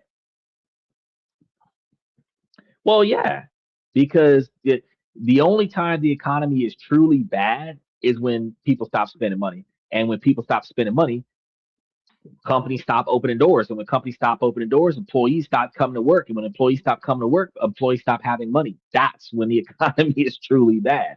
Because even when shit starts getting expensive, somebody's paying for it. So somebody's going to work and somebody's serving a customer where somebody's spending money at their company because you can't buy overpriced shit if you're not making enough money on your job to pay for the overpriced shit, which means that somebody else has to be paying for the job that you're working on because the majority of Americans work in a service industry. Most Americans work in a service industry. So you get paid because a product is being sold, all the way down to freaking healthcare and prescription medication. You're getting paid because a product is being sold. So the economy is not truly all that bad if somebody's spending money in that economy. Now, a life of steel is built on an internal locus of control. Remember that. It runs on one simple, powerful question. Okay. This is a situation. What can I do now? That's the question that you're gonna ask yourself. Whatever the situation is, what can I do now? It doesn't deny reality. The economy might be bad, your boss might be a dick, but your person of steel focuses relentlessly on your own sphere of influences. You're going to treat every outcome as if it's your responsibility. This isn't about self blame, it's about reclaiming your agency. It's the shift from asking, why is this happening to me? And change the question to, what am I going to do about it? Your car keep running out of gas. That's because your ass ain't taking it to the gas station often enough. What are you going to do about it? Fix the fuel gauge, top off the car more often, ride around with a gas can in the trunk so you can top your car off more often, put you a 40-gallon gas can at the house and fill up the car before you leave the house more often. You got to make changes. You can't continue to allow yourself to be fucked over and then say that life sucks because you get fucked over without putting any effort into stopping yourself from being fucked over. That ultimately means that you fucking over yourself. The glass life complains about the force of the impact. The steel life asks, how do I reinforce this structure so that the next hit doesn't even matter? Like Star Trek, shields are down. We took a big hit. Redirect auxiliary power to the shields so we can get hit again. Right? Isn't that what they always do? Some kind of way, they lost all power to all major functions from the last direct hit. And now we're going to take all of the extra power that we got outside of life support systems and redirect it to the shields so that we can get hit again. That's a life of steel. It's cheaper to fill your car than to put $20 in that. I'm gonna tell you what. That's some rock hard. That's some rock hard information right there. Between the foam that bubbles up in your car and potentially evaporates away every time you open your gas cap, the some of the gas stations that got a lot of air in the lines where you're not getting as much gas as you think you're supposed to be getting, and some of the places that actually have, whether it's on purpose or by accident, watered down gasoline. It is better for you to fill that tank until you can see the gas coming out of the gas can so that you know that the tank is full instead of putting $20 in there. And a lot of the times it's $20 of fumes, $20 of air, $20 of vapor, not actually gasoline. And then you'll fuck around and find out that your car lost gas quicker than what you thought. And now you're stuck sooner than what you thought because you didn't fill your tank. You should always fill your tank. And then you should top it off anything half to a quarter, half to seven, from 50% to 75%, top it off. And you're topping it off at that level because there's enough gas in there to stop the fizz from point. Because you know when you put gas into a gas can, it foams up and spills out before the liquid itself actually reaches the max level. Well, if there's already gas in it, it's not going to bubble like that. So half full, three quarters full, top that fucker off. You'd be good to go. And then it might only take $15 to $20 because you're only putting like 5 or 7 gallons into the bitch in the first place. Now, the best way to practice um, this anti-fragile personality is with a simple daily habit. At the end of your day, you want to take 5 minutes and a journal. Every time you're trying to fix your life, you're going to have to kill a tree and grab you a pencil. So that's what we're going to do here. But you want to take 5 minutes and you want to journal some stuff. You want to make 3 columns. First, the event column. Write down something stressful that happened. Second, automatic reaction. Write down your gut response. That may be the fragile response. Then, third, the most important one, own your response. So, here's how you write down what you could have done or will do next that is completely in your control. Event. My project got torn apart in a meeting. Automatic reaction. I felt defensive and annoyed at my coworkers. Owning your response. The feedback, while blunt, pointed out a weak spot, and I'll block off 30 minutes tomorrow to fix that section and ask a friend for a second look. This simple exercise retrains your brain to look for agency, not for escape hatches. Because every day I got to top off $15 or more. My gas card. I told myself I wasn't gonna say nothing because I don't want to jinx shit. But my gas card fucked up, and I love the fact that it fucked up. Somewhere along the lines, uh, they have not finished the activation process. So my card is active and inactive at the same time, which means I can get gas, but they don't charge me for it. So I was just like, well, it is what it is. Um, I'm gonna keep using it till it stops working. I think I'm about $600 in. 3 months of it. After the first two billing cycles, I kind of assume as long as I look at it and it still says processing, but it doesn't show anything else, it is what it is.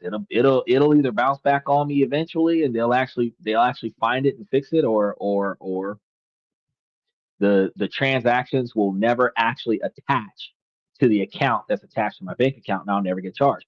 Either way, I'm like $100 at a time. Like, whew, I don't got to worry about this. And if I'm one in a billion, they're gonna write me off anyway.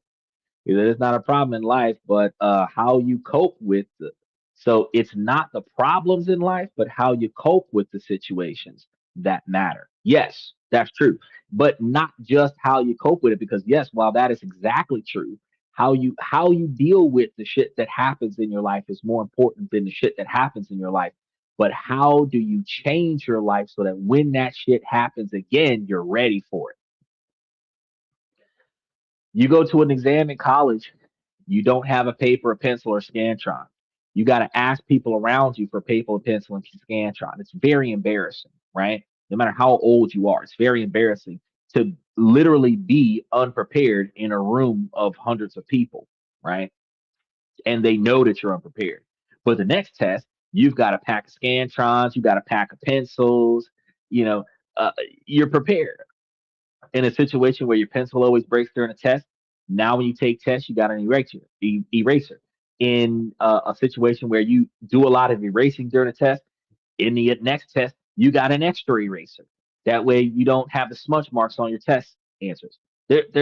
When you do not let the situation consume you and you cope with it and adapt to it and improve, that's when you start getting better results. Because running out of gas and calling AAA to fill your car up because AAA will bring you gas, that's only going to work for so long. You have to change the fact that you're running out of gas so that you never run out of gas anymore. Is it, by the way, oh, best way to eat an elephant, one piece at a time. The best way to eat an elephant, with hot sauce, a fork, and a really big knife, and then chew your food heavily, one piece at a time. Because it tastes so much better with some Louisiana tobacco sauce or some sriracha or a little bit of both. Add just some spice to it. Now, the second thing you want to do is embrace voluntary hardships. Now, this is the the heat treatment for your soul, right? Voluntary hardships. You want to embrace these. Steel is heat treated. It deliberately exposes itself to intense controlled temperatures to make it tougher. Now, this works on principle similar to what biologists call uh, hormesis, the idea that small, controlled doses of a stressor can actually trigger a positive adaptive response. You can't wait for a crisis to find out if you're tough. You can't wait till the shit hits the fan to find out if your girlfriend's going to have your back. You got to train for that. You have to get familiar with the feeling of discomfort in low stakes environments. You've got to get the feeling that you can count on your homie in low stakes environments.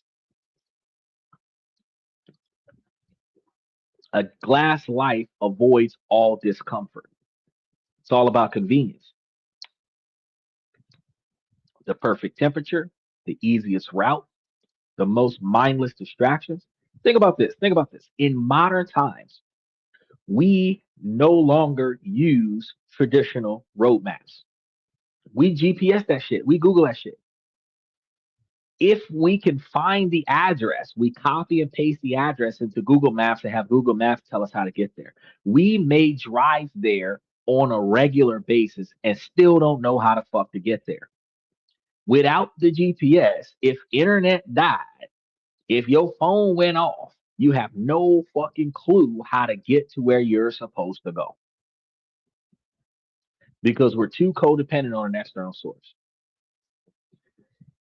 Treat yourself to a little bit of discomfort and try to figure out how the fuck to get to your destination without using your cell phone. Because in the situation where when your cell phone died, you got to know how to pay attention to these road signs and these mile markers and these landmarks, which is structures that you pass along the way that you can utilize with your memory recall to say I'm on the right path because I passed this to get out here, so I got to pass it to get back. Right?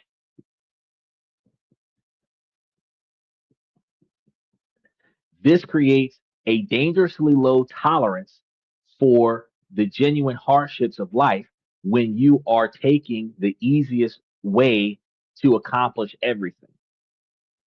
When real adversity shows up, it's going to feel like a tidal wave because you have no practice handling the ripples.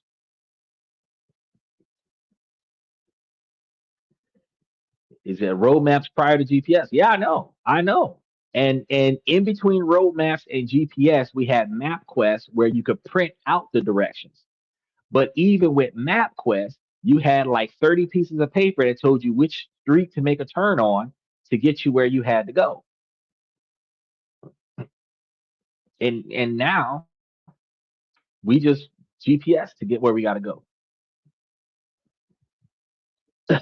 He said had a whole glove box of road maps. Oh, he had a whole glove box of road maps for almost every city. Oh yeah. Oh yeah. And I bet you had pinholes in there where you were marking certain locations. You had marker on some of them where you circled certain destinations. Yeah.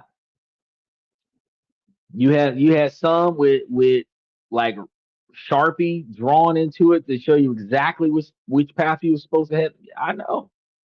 I know. Forging steel means intentionally choosing the hardest path or a similarly harder path on a regular basis just to keep yourself accustomed to the change, the routine of it, right? It's about what farmer Navy SEALs call stacking micro wins. This isn't about being a masochist, it's about calibrating your internal barometer. You deliberately expanding your comfort zone by taking on one step outside of your comfort zone on a regular basis. So expanding your comfort zone by taking one step outside of it again and again and again, overcoming the limitations of your original comfort zone. He said it's going to be a lot of fun when GPS is not available one day in the future. You know how fun it's going to be when can't nobody drive their car in the future?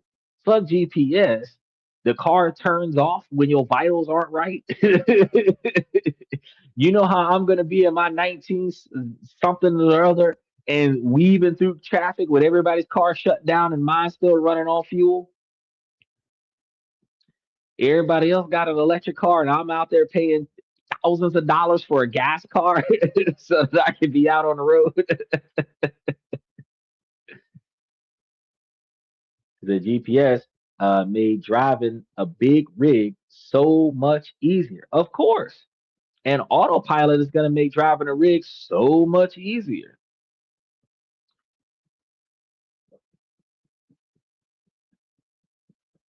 He said, remember the time you got kinetic sand stuck in your ear? No, I don't. I don't know what you're talking about, but I appreciate you coming to the show. I enjoy the hecklers dropping in.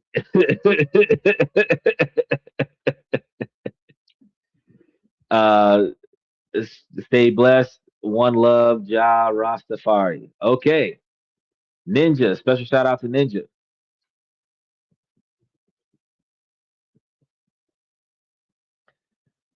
He says, my car has uh, got, but I don't use it. Oh, my car has gas, but I don't use it. I mastered the Bluetooth and music. Oh, your car has GPS, but you don't use it. Yeah, I don't use the GPS in my car neither. I use the GPS on my phone. Uh, because my car is a 2008. If I can manually type in the GPS location, my car will take me where I need to go. But I don't want the motherfuckers to start trying to charge me subscription for that shit. uh, he said you got the Bluetooth and the music, and that's good enough for me. I don't need screens in the car. I'm from the 80s. I'm from the 80s too. I know.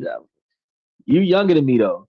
I'm from 83. I'm trying to tell you. We look at like all the technology that I got right now, like it's convenient, but I kind of want to floor shift, talking about some like listening to the engine and shifting gears and all of that other stuff.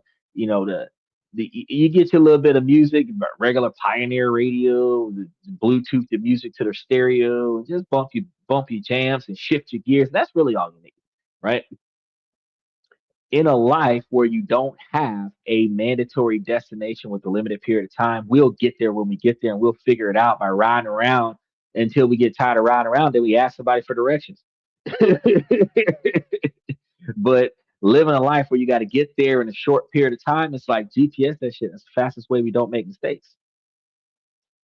Now, what does setting yourself up for harder challenges in minute situations look like? It's shockingly simple. It's taking a 60-second cold shower after your warm one. I'm going to say that again. Enduring the pressure. It's like taking a 60-second cold shower after you've taken a warm shower, after you've taken your hot shower. So get up in the morning, go take you a shower. You finish with your shower, turn off the hot water, and just chill there for a couple minutes before you get out.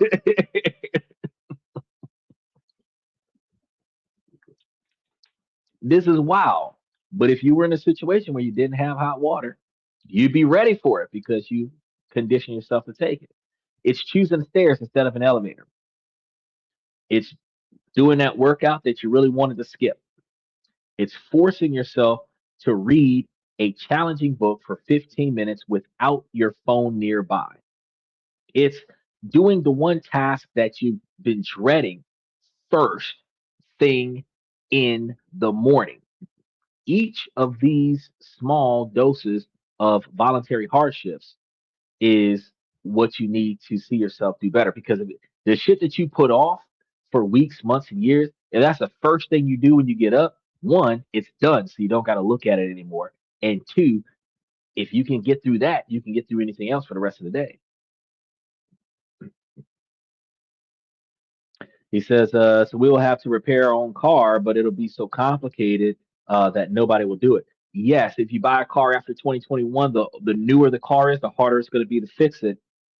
Yes, you will be able to fix your own car to some degree, but yes, you will also not only have to pay dealership fees to reactivate your car because of the dealership exclusive items, but it's also going to be excessively hard to get the car apart. I seen somebody show on social media how he got his hood open by opening his doors and then pulling a pin out of the door frame and pulling a lever after pulling out the pin to pop the hood on both sides. And he had to do it on both sides of the car. Then when he lifted the hood, he had to take a screw or a nail and put into a hole to hold the hood up. I'm sitting there looking like, when the fuck did that shit start being a thing? Like, bro, all we had to do was just pull the rip cord, that motherfucker, pump, pump, and then we would just, and it's up, and it ain't going back down. It ain't going back down. We have to reach up there, grab that bitch, and boom, like slam dunk the hood to make the hood close. And sometimes it wouldn't close. It would sit there, and we would have to push down on it until we hear that. And once we hear that, we know the hood is locked in. But nowadays, man, it's like a mission and a half. It's like Transformers trying to get the damn hood up. They're doing it on purpose because they don't want you in it.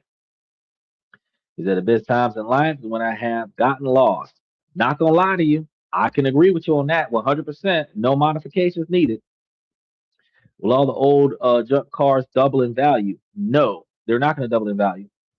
So, real quick, when it comes down to the older model cars, they're not going to double in value because they are a depreciating asset. So they're not going to increase their monetary value until they become an antique, which requires them to cross over the 30-year threshold. A 30-year-old car is valuable. So in 2030, a 2000s model will be an antique and it'll be valuable. In 2026, a 1996 model would be valuable, not a 1991 model. Well, yeah, actually, a 1991 model would be valuable too, but a 2004 model is not valuable in 2026 because it's not 30 years old. It's a depreciating asset. So, with more people that would decide to swing towards buying older model cars, what would happen is the reason why the value of cars depreciates so quickly is because people chase the new car and the certified pre-owned car. But if everybody says fuck new cars, or the majority of people say fuck new cars, I'm going to deal with used cars that are older than certified pre-owned cars, then what's going to happen is that the value of the vehicles are not going to go down as quickly. The same way trucks retain their value, used cars might retain their value more because very few people are going to want the new cars. I can't say nobody. A lot of idiots want to be the first one to have it. The way they're pre-ordering GTA 6, they're likely to pre-order this. You got some of these little jits paying 200 something $1,000 for a Hellcat, Demon, Genesis, whatever model, just so that they can have the fastest car at the car meet because it's a stock car made by the dealership. And I actually had a debate with somebody about that because I told him, "Oh no, that's a stock car." I said he didn't build that at home. That's a stock car. Oh no, it's not a stock car. It's got this, it's got that, it's got the other. Bro, you're telling me what the trim of the damn Charger is. Okay. The trim means that it was made at the manufacturer with certain specific parts that came directly from the dealership, tuned by the dealership. You took it home and you brought it to the track. That's a stock car. It was made that way. A custom car is a car that you did an engine swap on, you did a transmission swap on, you didn't did a body reduction, you just stripped all of the parts out of the car, put your own carpet down, put a roll cage in there, reinforced the windows on that bitch. You didn't did stuff to the car that is not stock. But if you got it from the dealership the way they built it in the factory, that's a stock car. Young man was like, "Oh, I didn't know that." Yeah, yeah, your $200,000 Hellcat, Demon, Genesis, whatever, is still a stock car. It's just a dealership made a fucking 5 second car. It just sounds like a Buick Riviera. Yeah, that's what I'd be fucking with, a Buick. uh Lincoln Town Car. Yeah. Lincoln Continental. Yeah, we going all the way back in the day. Right? Purchase pre-electronic vehicle. Exactly right. We're talking about I'm trying to find cars that still have 8-track tape players in them. That's where we at right now. Because with what they got going on with stalking you inside of your car's wiretapping in 2026. Your car got video where they're recording your performance in your car in 2026, and everything in the car is able to be sold to third parties and handed off to the police. So if you're doing illegal activities in your car, they can catch you and use the video footage from inside of your car against you. Gotta gotta find something else to do. He said the other day an Apple One computer was auctioned and sold for a good price. I wish I had bought one and stored it. Man, look, when we had no value in these products were expensive for our time. So we didn't have any value for it because we couldn't afford that shit. Now, that exact same item is worth more than a brand new one. Y'all know PlayStation, not yeah, PlayStation and other gaming systems they're talking about they're not doing discs anymore. So everybody who's running the GameStop selling off all their discs because those discs could be worth like hundreds of dollars, $500-700 a disc when the 20-year-olds become 50-year-olds and the games that were used to be available on disc only is not available anymore on the cloud. If we would have knew back in the day what we know now, we wouldn't have sold our games. He said land boats. with parade decks and fins like the Cadillac Coupe de Ville, the Cadillac DTS. We talk about the Firebird, um, the Thunderbird on top of the Firebird. I mean, we got some old school classics, man, that young folks don't know about those old school classics. We hear about the Bel Airs, but I mean, we need to really get into some of the 1950s, 1960s, 1970s models. And you're going to find some of those cars for like 40 or 50 grand, which is the same price as a brand new car. But if you get you a resto mod, which is a restoration mod, you can get you a car that's 50, 60 years old and it'll run just like a brand new 2026 model. How you doing, Rosie? And those game shows at garage sales. Yeah, them games show up at a garage sale. They show up at the garage sale for 15 cents, 75 cents. Mama's selling off all your shit, got no value to it, and you take them damn games and you just put them into to a nice temperature controlled location, sealed up in a storage bin, and then wait like 10 years and pull them fuckers out and be like $500 a game. Put them up on eBay, peer to peer lending, right? Now, each of each of the small doses that I'm talking to you about is voluntary hardships, and each one of them is going to send a message to your nervous system. I'm the kind of person who does hard things on purpose, and I'm in charge of that. That's what you're going to be thinking about. The discomfort is the hammer, and the adaptation is going to be the steel getting stronger. Deliberately doing things the hard way becomes the way that you operate, which also means, like, for example, if you take the stairs all the time, if the elevator breaks, you always take the stairs. The people who always take the elevator, when the elevator breaks, they're going to loathe taking the stairs. This is how you change yourself from being a victim of circumstances to adaptation. Survival of the fittest. He says, Ford Thunderbird used to smoke any Porsche for the first 100 years. Yeah, Porsche is not as fast as you think. Porsche takes a lot of energy on the top end in order for it to take off. Porsche it's a nice car to have, but it isn't really the fastest thing off the line. And it's got a pretty good top speed on that son bitch. But I mean, who's going 200 miles an hour these days? With the speed limits out here and anything over 100 miles, you're going to jail and they're crushing your car. Who's going 200 miles these days? So really, when you start looking at a Porsche topped off at 155 miles an hour with a governor on it, like Porsches ain't really like it's a luxury, it's a name brand. But if you can get you a Ford Pinto to get you where you got to go, you might as well get you a Ford Pinto. My last car was a '97 Thunderbird, Toyota Celica GTS. Is that what's hot for the generation is tennis shoes, sneakerheads, and cards. That was from our generation. This generation has got that fucking pickleball crap. I don't know what the fuck's going on with these folks in the damn pickleball. That I don't even know why they call it pickleball. It's foosball. It's paddleball. On a miniature life size tennis court.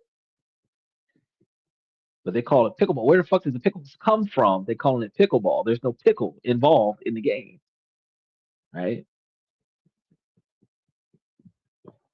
Now, the third thing you got to do is you need to master your emotional regulations. Now, this is going to be your quenching and tempering process. After the steel is heated, it has to be cooled in a very controlled way. And this is called quenching. It's cooling it too fast and it's going to become hard but incredibly brittle. So you don't want to do that. And cooling it too slowly is going to end up soft. So the art is in managing the process to get both hardness and toughness at the same time. Ladies, you want it hard and tough. This is going to be the perfect metaphor for a lot of things, but it's also going to be for handling your emotions. A stimulus hits when you get bad news. Someone cuts you off in traffic, an unexpected bill. That's going to be the heat. The fragile reaction is to respond instantly with panic, anger, or despair. That's like plunging the hot steel into ice water. It creates brittleness. A decision made in panic is almost always a bad decision. Emotional mastery is creating a space between that stimulus and your response. It's a controlled cooling scenario. It's not about suppressing your feelings. It's going to be about refusing to be hijacked by the raw, unfiltered version of your feelings. Oh, somebody disses your outfit. You're not going to curse him out in Austin 316 him. You're going to pause, think about it, you laugh a little bit, and not comment. That's not how we grew up, but that's the best way to de escalate the situation. The person you're talking to is not valuable enough to you to entertain their comment. It's consciously deciding to let the initial heat fade just enough so that you can act with clarity, not from a place of reactive fear. A powerful tool for this is going to be your breath. One of the most effective techniques is psychological size.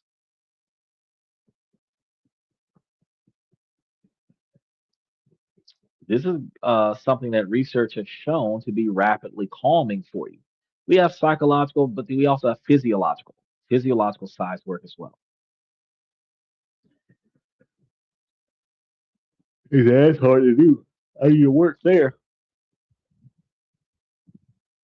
Um, you and I came from a somewhat of a similar background where yeah, I got disrespected, somebody else got punched in the face. And I mean, disrespect could have been verbal disrespect, it could have stepped on my shoe. That didn't matter. But I learned a long time ago, I want to say about 20, 25 years ago, I learned that it takes way too much energy to do that.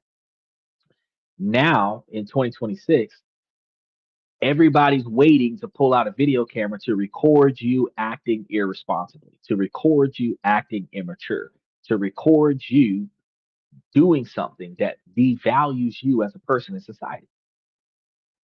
So nowadays, more than anything, the first thing you need to do is take a breath. Look to your left, look to your right, take another breath. And why am I going to tell you that before I get on the exact process of taking a breath? The wisest man in the fight knows how many people is there, how many people's watching, and how many exits you have. So, in the moment that the person in front of you disrespects you, you have tunnel vision. You don't care who's around. You don't care what they're doing. Fuck them, they can watch. I'm gonna bust this guy's ass. All right. However, they say something slick. You take a breath. You're looking for witnesses over here. You're looking for witnesses over here, and you're looking for an exit. If there's too many witnesses in this area that could potentially contradict your freedom, it's not worth staying here. You're not just looking for people, you're looking for surveillance cameras to see if there's any around that could catch you if you decided to put a hole in this guy's skull. Now, in those dynamics where y'all are having a conversation that's a one-on-one conversation in an alley where there's no witnesses and no cameras, you might decide to Incredible Hulk this situation, but nobody will ever know. But in a crowded room, the first thing you're thinking is how many witnesses are nearby? How many people pull out their cell phones? How many video cameras are pointing at me? I should walk out of the room. Now, if you decide to catch them down the street where there's less, but you were able to proactively reconsider your situation by doing that. He says, when I grew up, if someone pulled out a camera, everyone would have thought they were the police and they would get quick issue. Now, 2026, you are 100% right. Yeah, back in our day, uh, like nobody had a camera. We had the Polaroids and shit. We didn't have we're going to record you, sonny. No, we didn't have all that. That was for family functions. So really, in back in our day, we didn't even have cell phones when we were growing up. So the shit went down. Nobody really knew. The only people that knew were the people that were there. And back then, yeah, everybody would talk about it, but the only people that would find out about it is the people that were the friends of the people who were there when they saw it.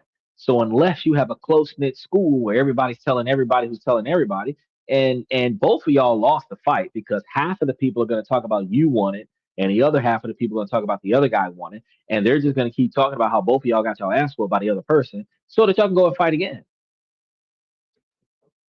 But out of 300 kids in the school, no one's going to say, y'all shouldn't do that. That's what you're going to hear from the adults.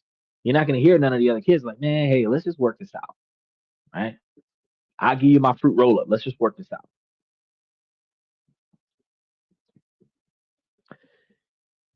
This is going to be the process that we're talking about right now. We're talking about a double inhale through your nose, followed by a long, slow exhale through your mouth.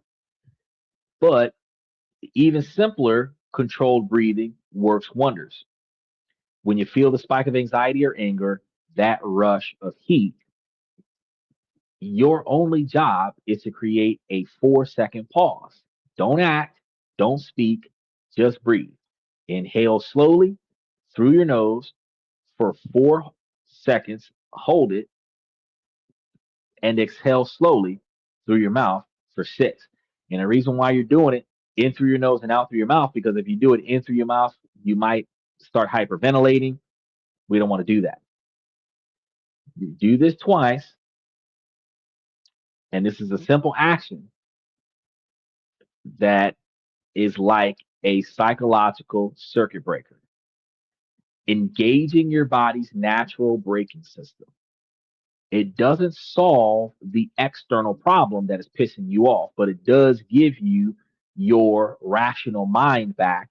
And now you have a chance to get back online and control this issue from a more mature fashion.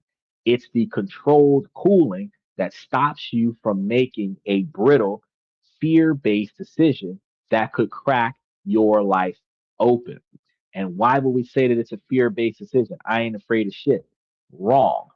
You're afraid of being embarrassed. You're afraid of being judged. You're afraid of being criticized, which is why you're retaliating to the comments that are being said to you. Because while what they say doesn't physically injure you, it hurts your feelings. And you're going to retaliate on that. Now, the fourth thing, we're not even halfway through here. You're going to practice scenario planning. And this is going to be your stress test.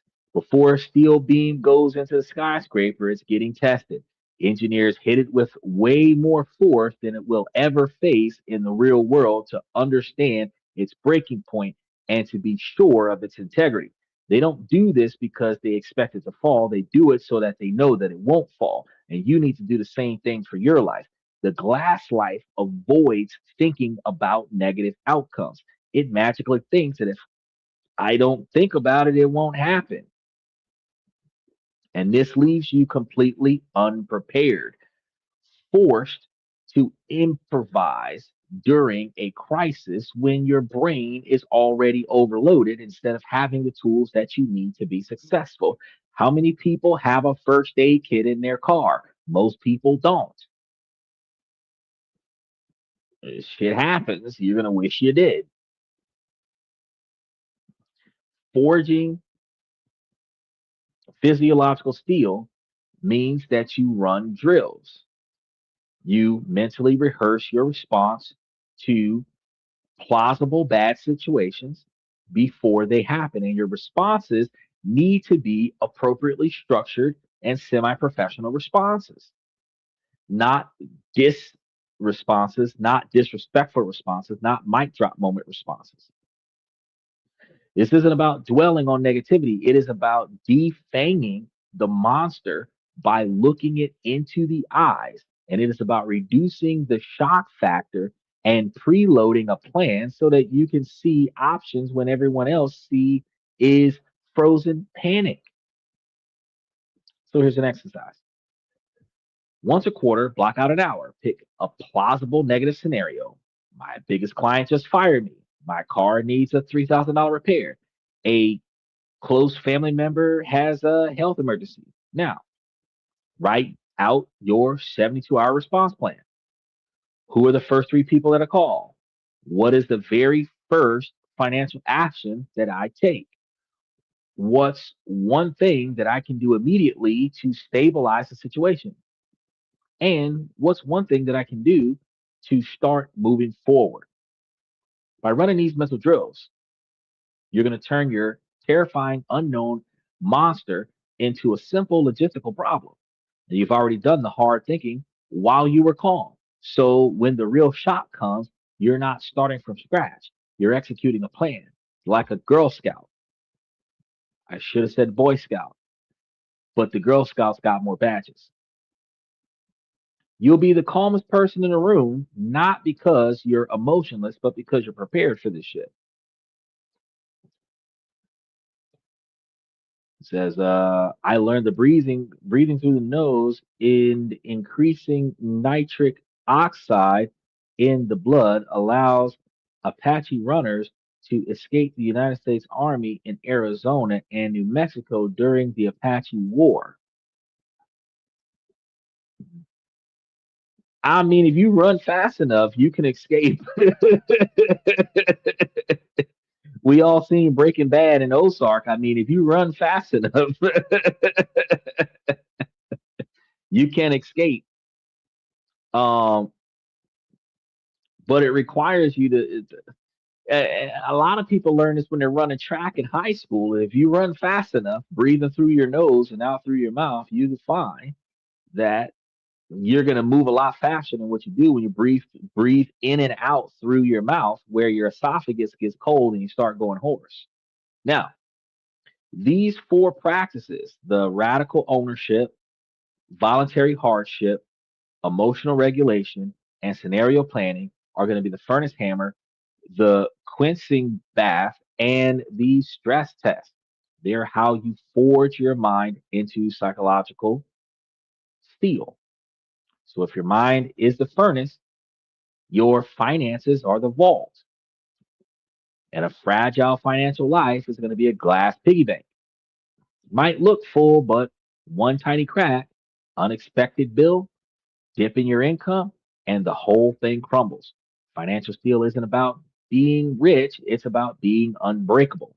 It's about building a system that absorbs shocks and gives you the freedom to act, not just react. And this also is going to have four forging processes. First, you build your buffer. Again, this is going to be the foundation of vaults. The most fundamental layer of financial steel is going to be the cash buffer, or what people call the emergency fund. I tell you about this all the time. This money is not an investment. You can live off of an investment as an emergency fund, but you have to acknowledge that if you advance pay your life 3 to 6 months down the line, the most of the things that you have going on in your life that might be an emergency could wait the couple of weeks that it takes for you to deposit cash into your account to spend it on the emergency. But when you start planning for other people's emergencies, they have been going through shit in secret until the shit hits the fan and exceeds their control. And then they bring you a conflict that has a time limit that is less than a couple of weeks. And that's why you need emergency cash, because it's not for your personal emergency problems. It's for you to Captain Save-A-Ho somebody else's emergency problems. That's what emergency funds are for. Because if you structuralize your life with preventative maintenance, there is absolutely nothing in life, including your death, that requires immediate reaction. Nothing. Your death takes 3 days for the birth certificate to be accessed. So the time it takes to resurrect Jesus, the time it takes for you to deposit the money for your brokerage account to your checking account. So there's no scenario in life that is an instantaneous, we got to fix this now. Because when people start throwing up, for instances, we're talking about impulse purchases. You didn't need to buy that today. Flash sales, which is triggering impulse purchases. You didn't need that either. And then anything that is a peer-to-peer discussion, where if you agree to invest now, it will save you a spot. You're going to get the money, right? But that's why I tell you guys this is going to be the investment. This is not going to be the investment. This is going to be money that's just there just in case. And it's only got one job, to buy you time and options during a crisis. I mean, you could do the same thing with certain credit cards, but if you're revolving your bills through your credit cards, you need to have some cash on hand to cover the credit cards when the credit cards are due. But this is going to be the fund that's going to stop you from making a desperate decision like selling all of your stocks at the bottom of the market, or uh, racking up high interest debt on credit cards when you can't afford to pay the credit card back.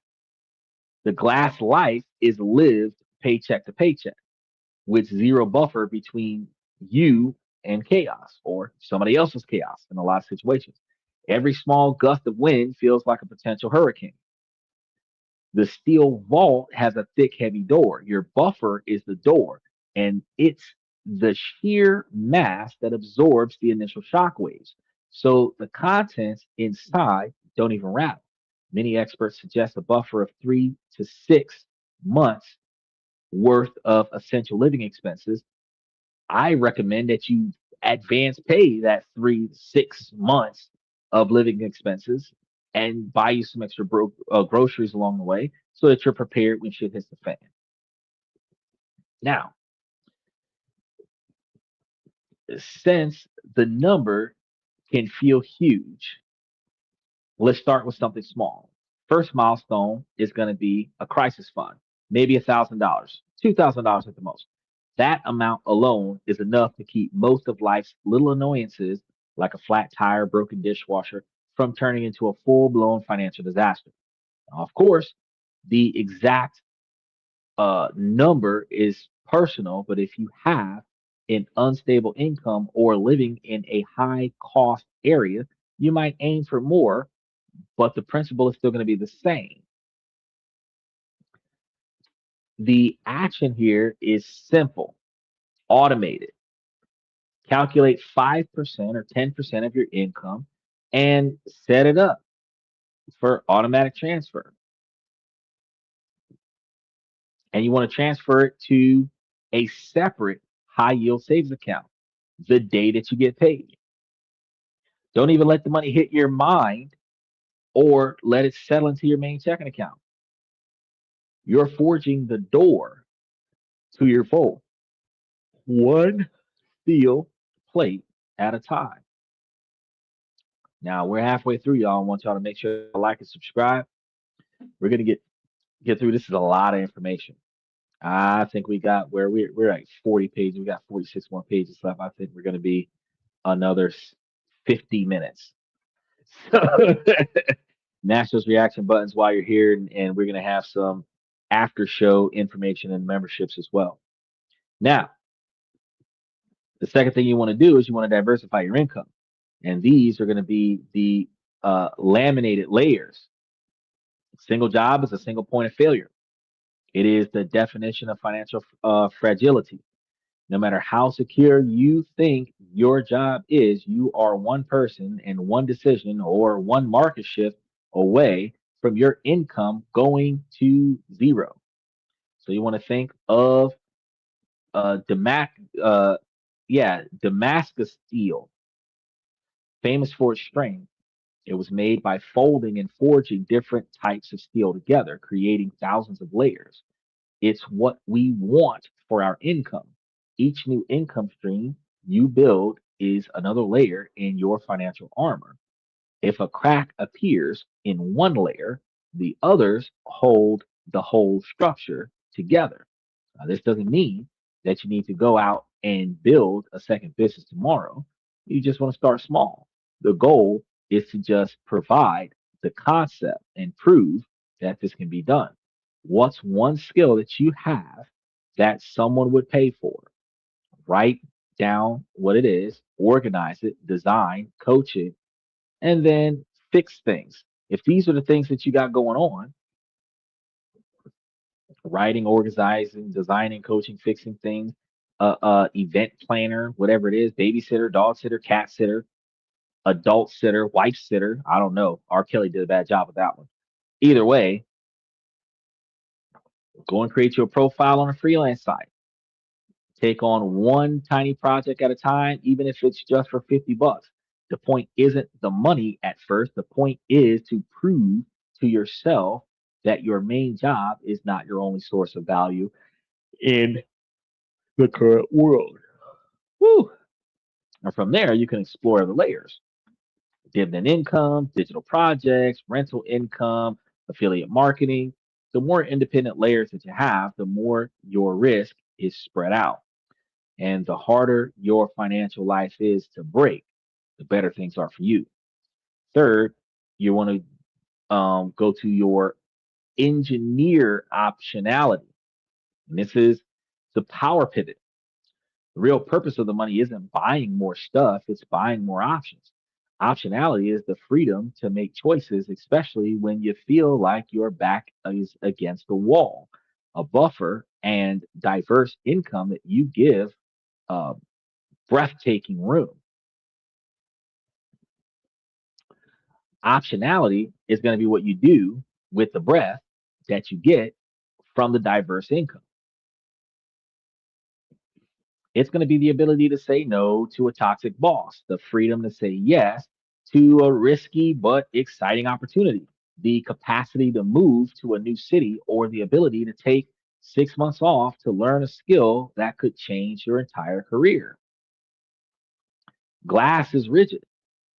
When force is applied, it only has one option, and that is to shatter. Steel is versatile. It can be rigid, it can be a beam, flexible spring, or a sharp blade. So, the final thing you want to think about in this section is optionality, which gives you your life that same versatility. You have the freedom to bend it a new shape, to pivot, to transform it instead of breaking under pressure. Now, the practical step here is to create what some people call a freedom fund or an opportunity fund. And no, it is not to get the edge spinning title and run it to your house with all those pyros, you know, with the money in the bank, trying to cash it in on your younger brother. That's not what this is about. This is separate from your emergency budget, your opportunity fund. The emergency fund is a defense, keeps the wolves away.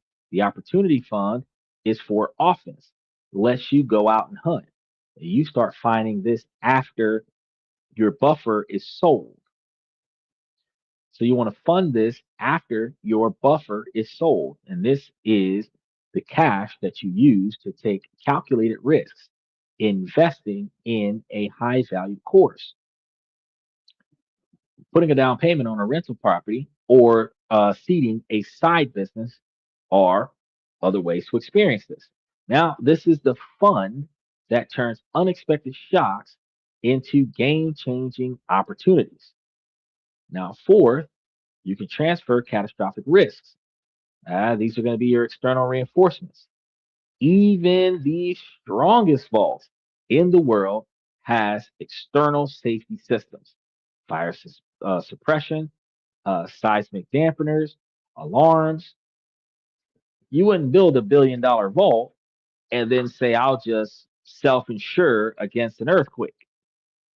That would be insane. You transfer the risk to an insurance company. You need to do the same for your life. There's a certain risk, so that's going to be so huge that they can't vaporize even the best laid financial plans like a major health crisis or a long-term disability, massive lawsuit, premature death. These are going to be earthquakes. Trying to self-insure against these with savings alone is fragile. And that's going to be a game that you will eventually lose. Financial steel means intelligently transferring these catastrophic risks.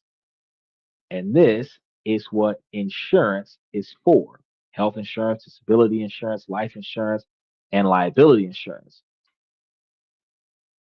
or umbrella insurance. And these aren't expensive, but they're investments in your own prominence. For most people, these are the critical reinforcements that ensures a single massive, low probability event, which uh, this can't wipe you out completely. Your actions this month is to schedule a 1 hour risk audit. Review your insurance policies. Is your health coverage adequate? If you got hurt and couldn't work for a year, how would your bills pay you for your standard of living? Is the disability coverage enough? Do you have enough liability coverage, or do you need an additional umbrella policy? You're not planning to fail, you're planning to prevent one point of failure from causing a total system collapse. Now, we're going to be about to dive into our third and final pillar. So if you're getting the value from this blueprint, if the idea of forging a life of steel is hitting home for you, you want to do me a quick favor and hit that like button. It is a small thing, but it tells you and it tells you too that being resilient in life is a conversation worth having. And it helps more people find the framework that they need to be successful. Okay. Crossing the threshold. Your body is a chassis. It's the physical structure that carries you through every single challenge and opportunity. A fragile approach treats your body like a glass statue, something to be preserved and used as little as possible for fear of breaking it. Or worse, it's ignored completely until the situation shatters. Steel chassis is different. It's built for performance, sure, but more importantly, it's built for recovery and adaptability. It's a system that can handle a heavy load and then bounce right back, ready for the next scenario. Forging this pillar comes down to three financial processes. First, you train for recovery, not just for performance. This is going to be about elasticity. A lot of people in the gym are just chasing peak performance. The heaviest lift, fastest mile, that's admirable, but it can also lead to fragility. An athlete who is always redlining is often just one injury away from being out for months. The most incredible property of steel isn't just its hardness, but its elastic limit, its ability to be uh, able to bend under a load and then snap right back to its original shape, which we didn't see on a Cybertruck, but that's what it's supposed to be. And this is the physical resilience. Your training should be designed to build this quietly. And this is going to mean that your mobility, flexibility, and active recovery, especially sleep, are not optional add ons to your real work. They are the training, and they are what builds your capacity to recover. Jesus. Now, a resilient body is going to be strong, yes, but it also has a full range of motion. It's metabolically flexible. It has the lowest rest heart rate and a high heart rate variability. Higher HRVs is generally a sign that your nervous system is more alphabetical and adaptable. Woo! And to better be at handling your stress. The goal isn't just to be strong for 1 hour in the gym, but to have an abundance of energy for all 16 or 17 hours that you're awake. That is a lot of to do. Um, One thing I want to do is I want to throw this in there for you guys for just a moment and take a sidestep and then pick this back up because we've got about 26 more pages left. So enjoy this one.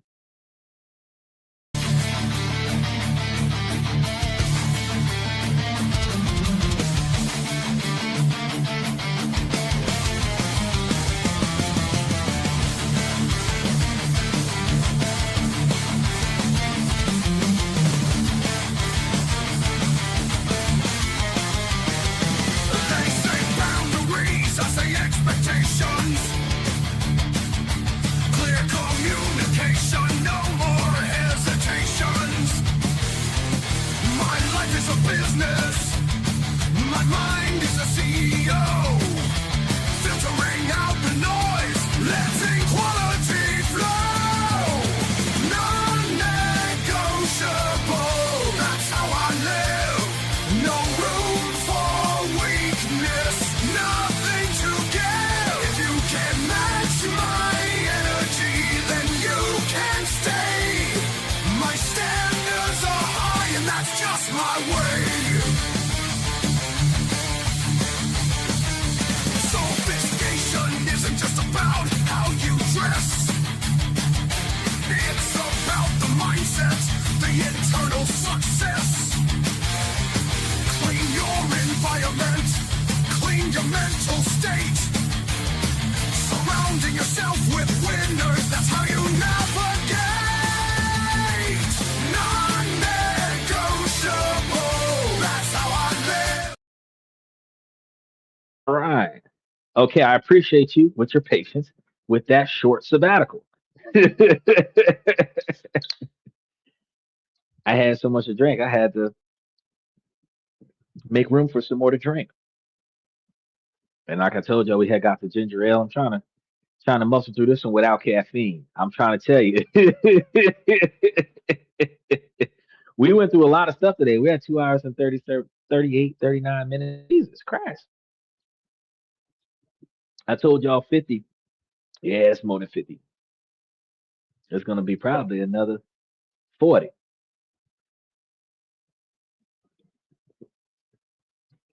Okay. Now let's start talking about the practical actions that is going to be the simple rules that you guys are going to start following. For every 60 minutes of intense hard exercise, schedule at least 15 minutes of dedicated recovery work. And this is going to be deep stretching, foam rolling, long walks, or just a session of deliberate deep breathing. And most importantly, you must start treating sleep not as a luxury, but as your single most important training session of the day.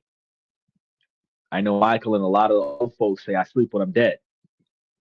He's almost ready for sleep. I'm 41. I gotta catch up on my sleep. So you want to aim for 7 to 9 hours of quality sleep. That's not video games and naps in between movies or anything like that. Like legitimate deep sleep. Turn off your alarm clocks kind of sleep. And this is when your body and your mind gets to repair, reinforce, and literally forge stronger stability for the upcoming day. Second, master the foundations. This is about the alloy's composition. The quality of any steel is determined by its alloy. the precise mix of iron, carbon, and other elements. Get the mix wrong, and the steel ends up brittle, soft, or rusty. The formula is going to be everything. Your body's alloy is made of three key elements: the quality of your sleep, quality of your nutrition, and the consistency of your movement. You can out train a terrible diet. You can't fuel a resilient body on processed junk and sugar. You can't have a clear mind without proper sleep.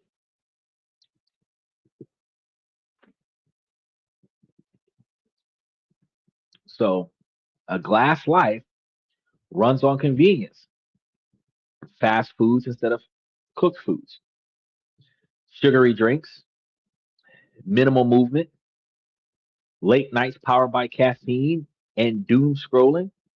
It's an alloy designed for fragility. Damn, that sounds like what we're doing right now. Forging a steel body means respecting the formula. This doesn't mean that you need to change everything overnight. That approach is fragile in and of itself and usually fails. Instead, you want to use the one thing rule. For 1 week, focus only on your sleep. Go to bed and wake up at the same time every day, every single day of the week. No screens an hour before bed. The next week, keep that sleep habit going and just add one more serving of vegetables to your day.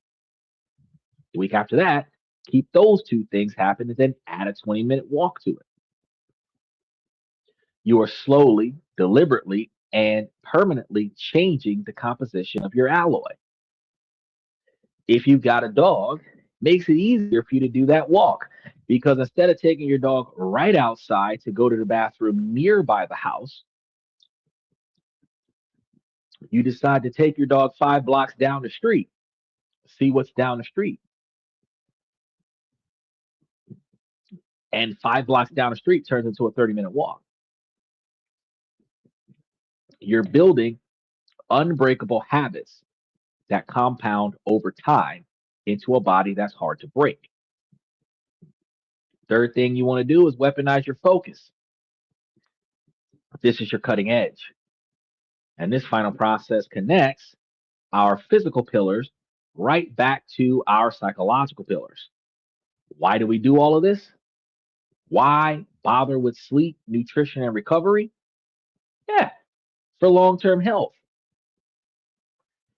But in the short term, we do it because your physical health is what sharpens the edge of your mind. So imagine a blade forged from the world's finest steel. If that blade is dull, all its underlying strength is going to be useless. Whatever that blade could have done, it's not going to do it. It can't cut anything if it's not sharp. Your mind is that exact same blade. Your physical state is going to be that edge. When you're sleep deprived, poorly nourished, and sedentary, your mind is dull. You can't concentrate. Your creativity is shot. Your emotional regulation goes right out the window. You're trying to solve life's problems with a blunt instrument. And I know that we've seen gangs in New York, it doesn't end well. A steel life recognizes that attention and focus are your most valuable assets in a distracted world. And the bedrock of that focus is physical energy. So when your body is running optimally, your mind becomes sharp. You can do deep work for your longer uh, expectations if you handle your preparation phase better. You can solve complex problems more easily. You have the mentality and the mental horsepower to actually execute all of the strategies that we talked about in the first pillar. You actually have the ability to put all of this stuff into action the same day. But one of the problems we have with that is that overloading yourself with a bunch of new things at the same time, you typically find yourself experiencing psychological and sometimes emotional burnout, where once you feel burned out, you actually shut down doing more things than what you actually was doing in the first place, where you find yourself doing even less. You wonder why you stopped walking. You wonder why you stopped eating healthy. You wonder why you stopped going to bed early, because you have done so many things in life that even the prime things that make you function, you stop doing that too because your body's tired. You need a rest. The most powerful action that you can take is to implement a digital sunset. For the last 60 to 90 minutes of your day, put all the screens away. No phone, no TV, no laptop. No blue light from the screens that is known to suppress melatonin. I know y'all didn't know that. The blue lights from the screen, and you can't even see the blue light, but the light that's coming from the screen is a blue light. It's not the because if you put the light sensitivity light on, it's a tan looking light. It looks weird, but it's supposed to be the one that's better for your eyes, but it actually doesn't feel better for your eyes. But it actually is. The blue light suppresses melatonin. And that's going to be the light that's coming from the retina display on your laptop, the light that's coming from my webcam, the light that comes from your cell phone, the light that comes from your TV, your smart TV. Actually, if not a blue light, I got a white light coming from the projector in the bedroom. That turn all that shit off. It can mess with your sleep. You notice something when you leave those lights on in the room, in order for you to really get sleep, you actually turn away from it and cover your face to shield your face away from the light so that you can get some sleep and use that as a background noise. But you also know that if you got that going on as a background noise, you can't hear what's going on in your house. So somebody could break in your house and you never know it. You notice how all of the scary movies that we watch, the person in the house sleep gets killed where? In front of that noisy ass TV. Not a nail nutter got snatched up in bed in the quietest son of a bitch house. Never happened. They hear that and they, what was that? They wake up. But everybody that's got the music playing in the house, they've got the TVs blaring in the house, and they're going to sleep through that noise. They don't hear when somebody else lets themselves in. It's not just the light though. The constant stream of information and emotional stimulation keeps your brain wired when it should be winding down. You're listening to your favorite TV show on your way to bed. You're interested in this topic. You're going to want to keep going back and looking at what was said and what was done and what was heard. You're listening to your favorite song. You want to keep listening to your favorite song. That interferes with your ability to shut down. So you have to shut everything down around you so that your body has the ability to wind down. And then you want to use this time to quiet your mind. Now, I know it's going to be hard to do, restless thinkers, but read a book. Write down what's going through your mind. Journal this shit so that you can get it off of your chest without actually having to say anything. Stretch or just talk to the people that you live with in the house. Try not to turn that into an all night conversation, though. This one habit protects your sleep, which fuels your energy, which sharpens your focus. I'm also going to tell you one thing that's actually very beneficial for you psychologically is that you don't want to spend all day and all night in bed. When you wake up, get your ass out of bed and find a reason to leave the bedroom in and of itself and go sit somewhere else in the house. And don't return to bed until sleep is the goal, right? Which will aid you in your ability to get sleep because psychologically, I'm going to sleep should apply only when I'm going to bed. I'm going to lay here and watch TV should not be your mentality. You do that shit on the couch, right? This creates a powerful, virtuous cycle of resilience. So, 3 hours down the line, we have all three pillars: um, psychological steel, financial steel, physical steel, but they don't work in a vacuum. A house with strong walls but rotten foundation is still going to collapse. The real power of the blueprint is how these systems lock together and reinforce each other. It's what you might call the growth paradox, the defensive structure that you build to protect yourself are the very same structures that unlock your ability to chase a life of growth and opportunity. So think about it. The financial steel that you forge, that emergency fund and extra income. This is what gives you the psychological breathing room to take a risk financially. You can afford to leave a toxic job or start a business precisely because you have the buffer to cover the cost. Your financial defense enables your professional offense. The physical steel, you forge this one, your energy and your focus. This is the power source for everything else. You can't embrace voluntary hardship or learn a new skill to create another income stream if you're constantly exhausted and foggy headed. Your physical resilience fuels your psychological and financial resilience. And the psychological steel that you forge, which is your anti fragile mindset, is what lets you see a market crash not as a catastrophe, but as a financial opportunity. It's what allows you to see getting laid off not as a personal failure, but as a forced pivot onto a much better path. So let's put it to practice. Imagine two people, Jane Glass, Jane Steele. They both work at the same company and both get laid off in a surprising restructure. Jane Glass shatters. Her entire identity was tied to her job. She has no emergency savings, so instant panic sets in. The stress is so overwhelming, she gets sick. Her sleep goes out the window, and she can't think clear enough to even update her resume. She's trapped in a downward spiral of fear and paralysis.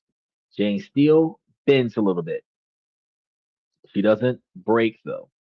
The layoff is a shock, a huge stressor, but her training kicks in. Her first thought isn't why me, but why now? The psychological furnace roars to life. Her financial vault holds. The 6 month buffer means there's no immediate panic. She has some time to think. Her small freelance side hustles, her laminated layer covers for her basic utility bills, right? Which is going to give her a sense of control.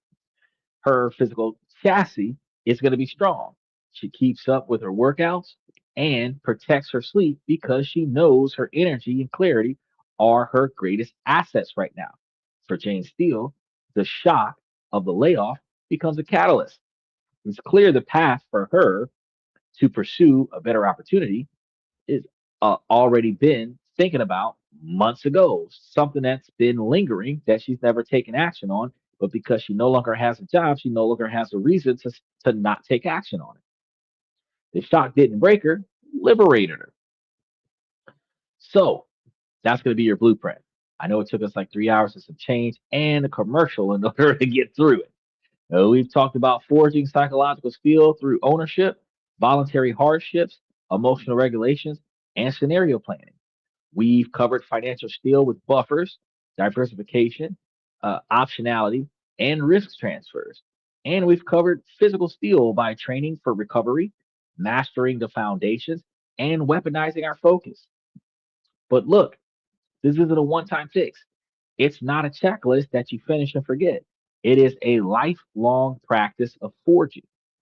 Every hard workout that you finish, every dollar that you save, every time that you pause before reacting, every good night's sleep that you get, every one of these is another blow of that hammer, another minute in the furnace, and another fold in the steel. A life of glass is lived in constant low grade fear of the next crack. It's a life of anxiety and avoidance.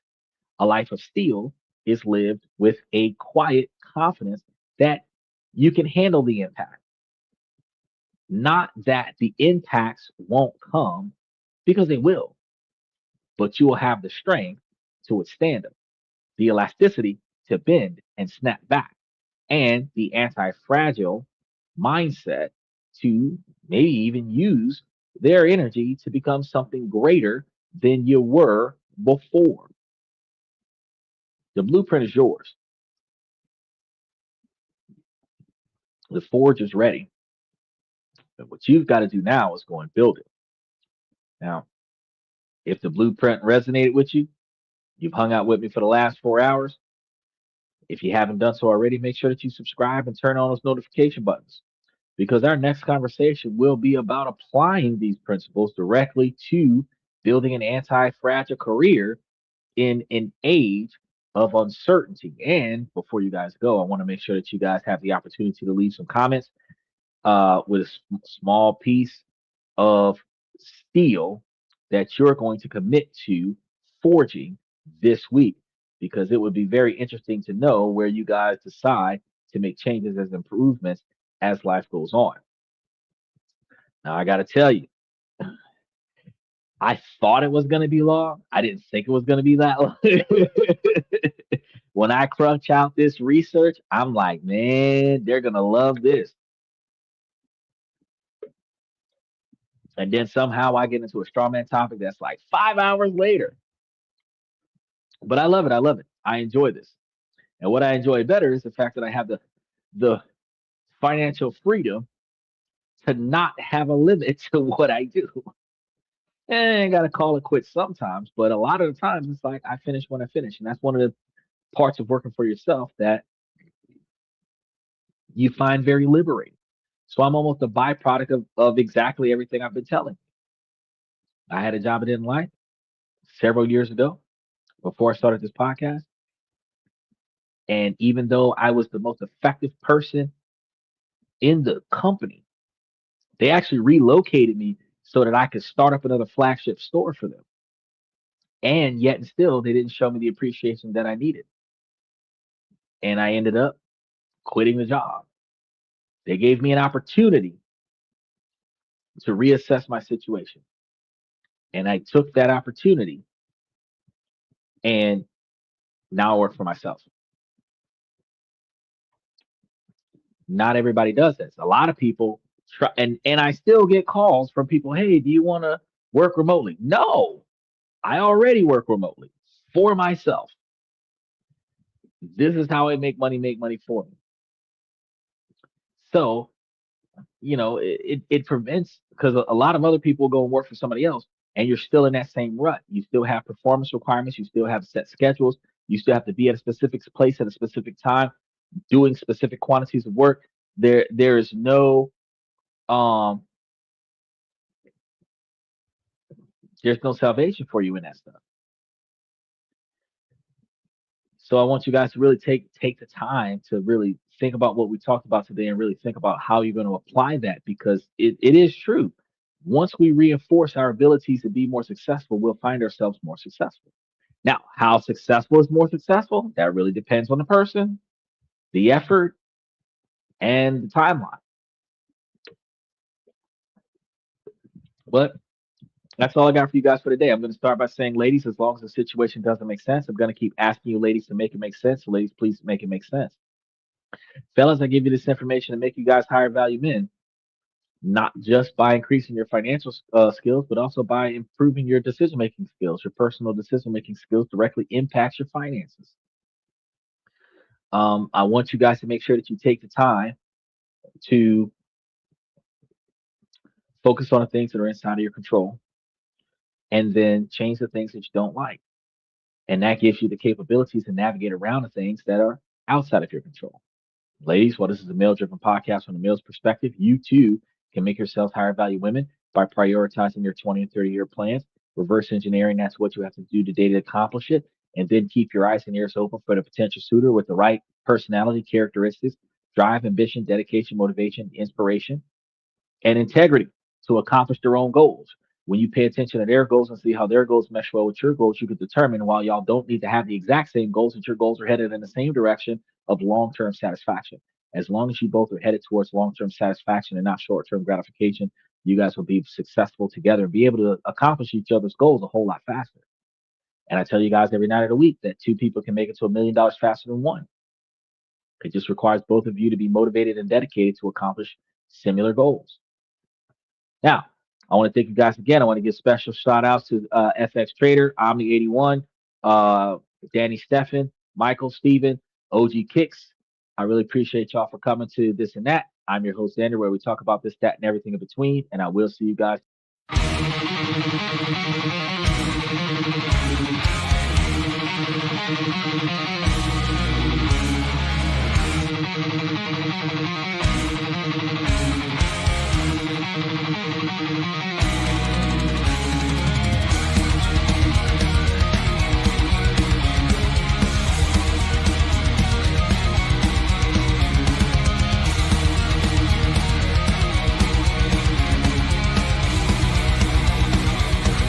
Higher ground.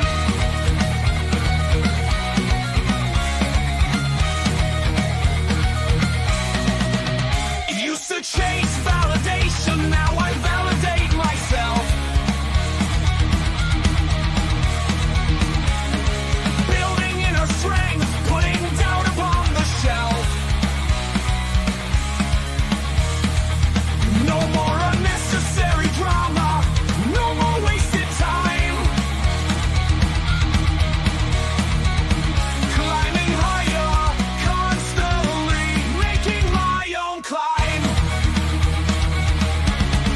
Standing on higher ground where excellence is found. My potential knows no bounds, raising the bar, breaking ground.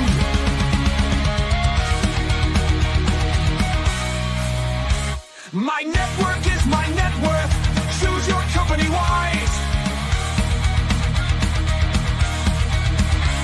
Surround yourself with eagles, not with sheep in disguise. Every interaction is a reflection of my brand. Quality over quantity, that's my personal command.